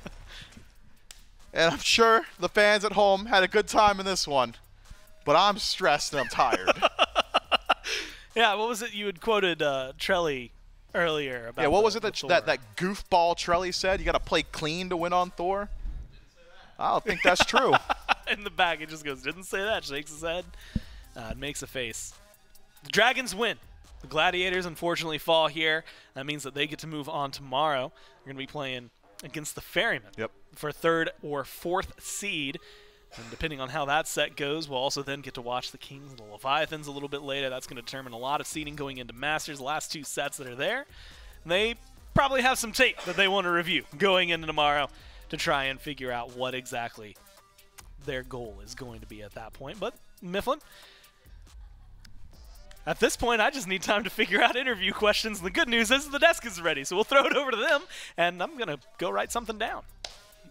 Yeah, we'll give you two a little bit of a break right quick while we go ahead and try and break down game number 4, because, Charlie, this was a chaotic game, to say the very least. The Jade Dragons start this off real cleanly. They just keep control out throughout the game, but it was just wild play after wild play, time and time again in these team fights with the Jade Dragons. They should have just either outright won a fight, outright won a siege, but they didn't. They had a little stumble here or there. They had a mistake pop up here and there. Their sieges were a little bit sketchy towards the end of the game, but turns out when we're 40 minutes into a game, if you can keep 3-4 people alive and win a team fight, you can just run down and end up winning out. You certainly can. And I think Miff's headset was on too tight, because what I said was... Oh, yeah, hit him with the quote. What I said was, Thor is hard to play, and you have to be on point to play Thor. I never said to win. If your team is carrying you, you can win on anyone, playing however you would like. And I'm not going to say LASBRA got carried. He was making impactful plays. It was just, you know, not everything was landing, and that sort of became an issue towards the end of the game. But it's not like the Gilded Gladiators were playing lights out, so you can make plays like that. This was the big issue, I remember, where it seemed like Dardez almost died because everything from LASBRA just didn't connect, but had plenty of damage for his own, and he was able to clean it up. So yeah, it's not really about hitting every single ability. It's about hitting the ones that count. And in this case, the Jade Dragons had a bunch of failed sieges. We knew that was going to be a problem going in. I did like the Chronos adaptation, but I tend to agree. The sending Dardez on his own to split push, I don't think ended up being that great of a call. If he's got some protection and you send someone else to mid, maybe it would have worked out a little bit better. They end that game a little sooner. But in this case, you know, a win's a win's a win. That is the most deceiving 3-1 and 14 slash line I have seen in a hot minute on a god. Because let's be honest with it. LASBRA did not hit a lot of ultimates that game. Didn't hit too many abilities, threw a good portion of it. Came out about 20k damage, but was help setting up for the team. Was getting some of those burn bead relics, was hitting a few of those walls throughout there to get those sets. And when he did find those ultimate, it's like when we talk about gods like Scylla or other big mages. You don't need to hit everything, but as long as you hit that one when it counts, that's the most important thing that matters here. The Jade Dragons able to get a win out for themselves. 11-3 for Vote, 8-1 for Dardez as well. And the Jade Dragons can now rest, have a night to themselves, kind of relax, recuperate, and move through forward. Because they are going to be joining us tomorrow one more time for a 3rd and 4th place seeding match up against their opposition there. And now, we've had a moment. We talked a little bit about LASBRA's Thor, how good, how bad it may have been. We can actually talk to LASBRA himself. He's standing by for our post-game interview. It's all smiles over here. I said the same thing to you. There was a W at the end on the screen. Sometimes that's all that matters. I do want to ask, though, in your own words, describe to me Game 3. Or game 4, Game sorry. 4? I mean, I think we got a pretty good early game going, and Yeah. we kind of did all we had to do, got the objectives and all that. And I don't even remember what happens in the game, but I mean, we should be able to get Phoenixes and like just literally end the game in like 20 minutes with the start we get. Yeah, I don't even know what happened, honestly. just a mess. And then I think we got a little bit too excited sometimes, and we didn't really plan our engages. Like if Cthulhu goes in, then I can ultimate after and hit like Agni on his dash or something. Like it's way easier, right? But we didn't really get any of that going, so it's a little bit messy. I'm a little curious about this because we saw it specifically pulled out for Dardez. The Chronos was something that I don't think a lot of people were expecting. I actually made a joke, I think, the first game saying like Xeros loves playing that in the EUSCC, but we haven't seen it a lot in the SPL. What inspired that pick for you guys, or did you just want to play it? Yeah, it's just a Dardez card, and it kind of does what we need in the game. Like it's good objective damage, and he's going blink on it. He's a little bit crazy. Yeah, there were definitely some real blink moments in those games. But I mean, it worked out in the end, so I'm happy with it. Yeah, again, it gets the win. You guys secure more of the tournament life for tomorrow, right? You're going to be going up against the Ferrymen. Just in the event that we don't talk to you tomorrow, I kind of want to know, what are your initial thoughts on that matchup and what you're expecting for a Sunday morning? Oh, Sunday morning is going to be, it's going to be sunny outside. It's going to be easy game. We're going to take Baskin down. It's going to be, a little walk in the park, There you have it. Nice, easy prediction. The weather as well on top of that. Congrats on the win, man. I'm sure you guys have some review you want to do, or maybe just some relaxation on a Saturday night. We'll see. We'll figure it out. Congrats again on the win. We'll go back to the desk. Yeah, a win here for the Jade Dragons. Keep their tournament life alive. One more day of the playoffs to go, and one more chance for these guys to try and get themselves a nice little seeding moving into the Masters tournament, because that's what a lot of this event is for the seeding to jump up into Masters. Also, a little bit of prizing up on the line for them as well. We can take a look at the bracket to see what the remainder of our weekend will look like. Our final day of the SPL playoffs, path to Masters. We'll have the Styx Ferrymen and the Jade Dragons first thing in the morning to start things off for our 3rd and 4th seed. And then after that will be our 1st and 2nd seed matchup. The Atlantis Leviathans and the Camelot Kings facing off to see which one will come out on top, get that number 1 seed, and give themselves a little bit more of a comfy road in that Masters event that's going to be happening in just a couple of weeks. So make sure you're not going to miss out on any of the SPL action moving forward through. But some great games today to get things going through. A 3-1 for the Styx Ferrymen, a 3-1 for the Jade Dragons. So far, I've not seen any Game 5s just out of any of our sets. Majority have been these 3-1s, only the single 3-0 by Leviathans against the Gladiators a little bit earlier on in our weekend. But still, 2 more best of 5s. Remember, best of 5s for both of the sets still tomorrow, for both that 3rd place seeding and that 1st place seeding matchup. But congratulations again to the Jade Dragons for finding their win. And now, as mentioned by LASBRA, go home, relax, come back in tomorrow morning, and should be a walk in the park up against Baskin and the Styx Ferrymen. Those are some bold words, but I think he was half joking and half confidence, right? And I think that's what you want to have in a situation like this. But I would like to see some changes from both of those teams. It's not like they played lights out, and I think that's probably what they'll do. Go home, work on it, and we'll be excited to see them tomorrow morning. Do a little bit of VOD review, clean things up, and move back in for our final day of the Path to Masters playoffs. So make sure that you tune in tomorrow, 11 a.m., for our final day of those playoffs. Thank you so much for tuning in. I've been J-Mac Trelli, all the other cast of production behind the scenes. Thanks for watching, and we'll see you tomorrow for the final day.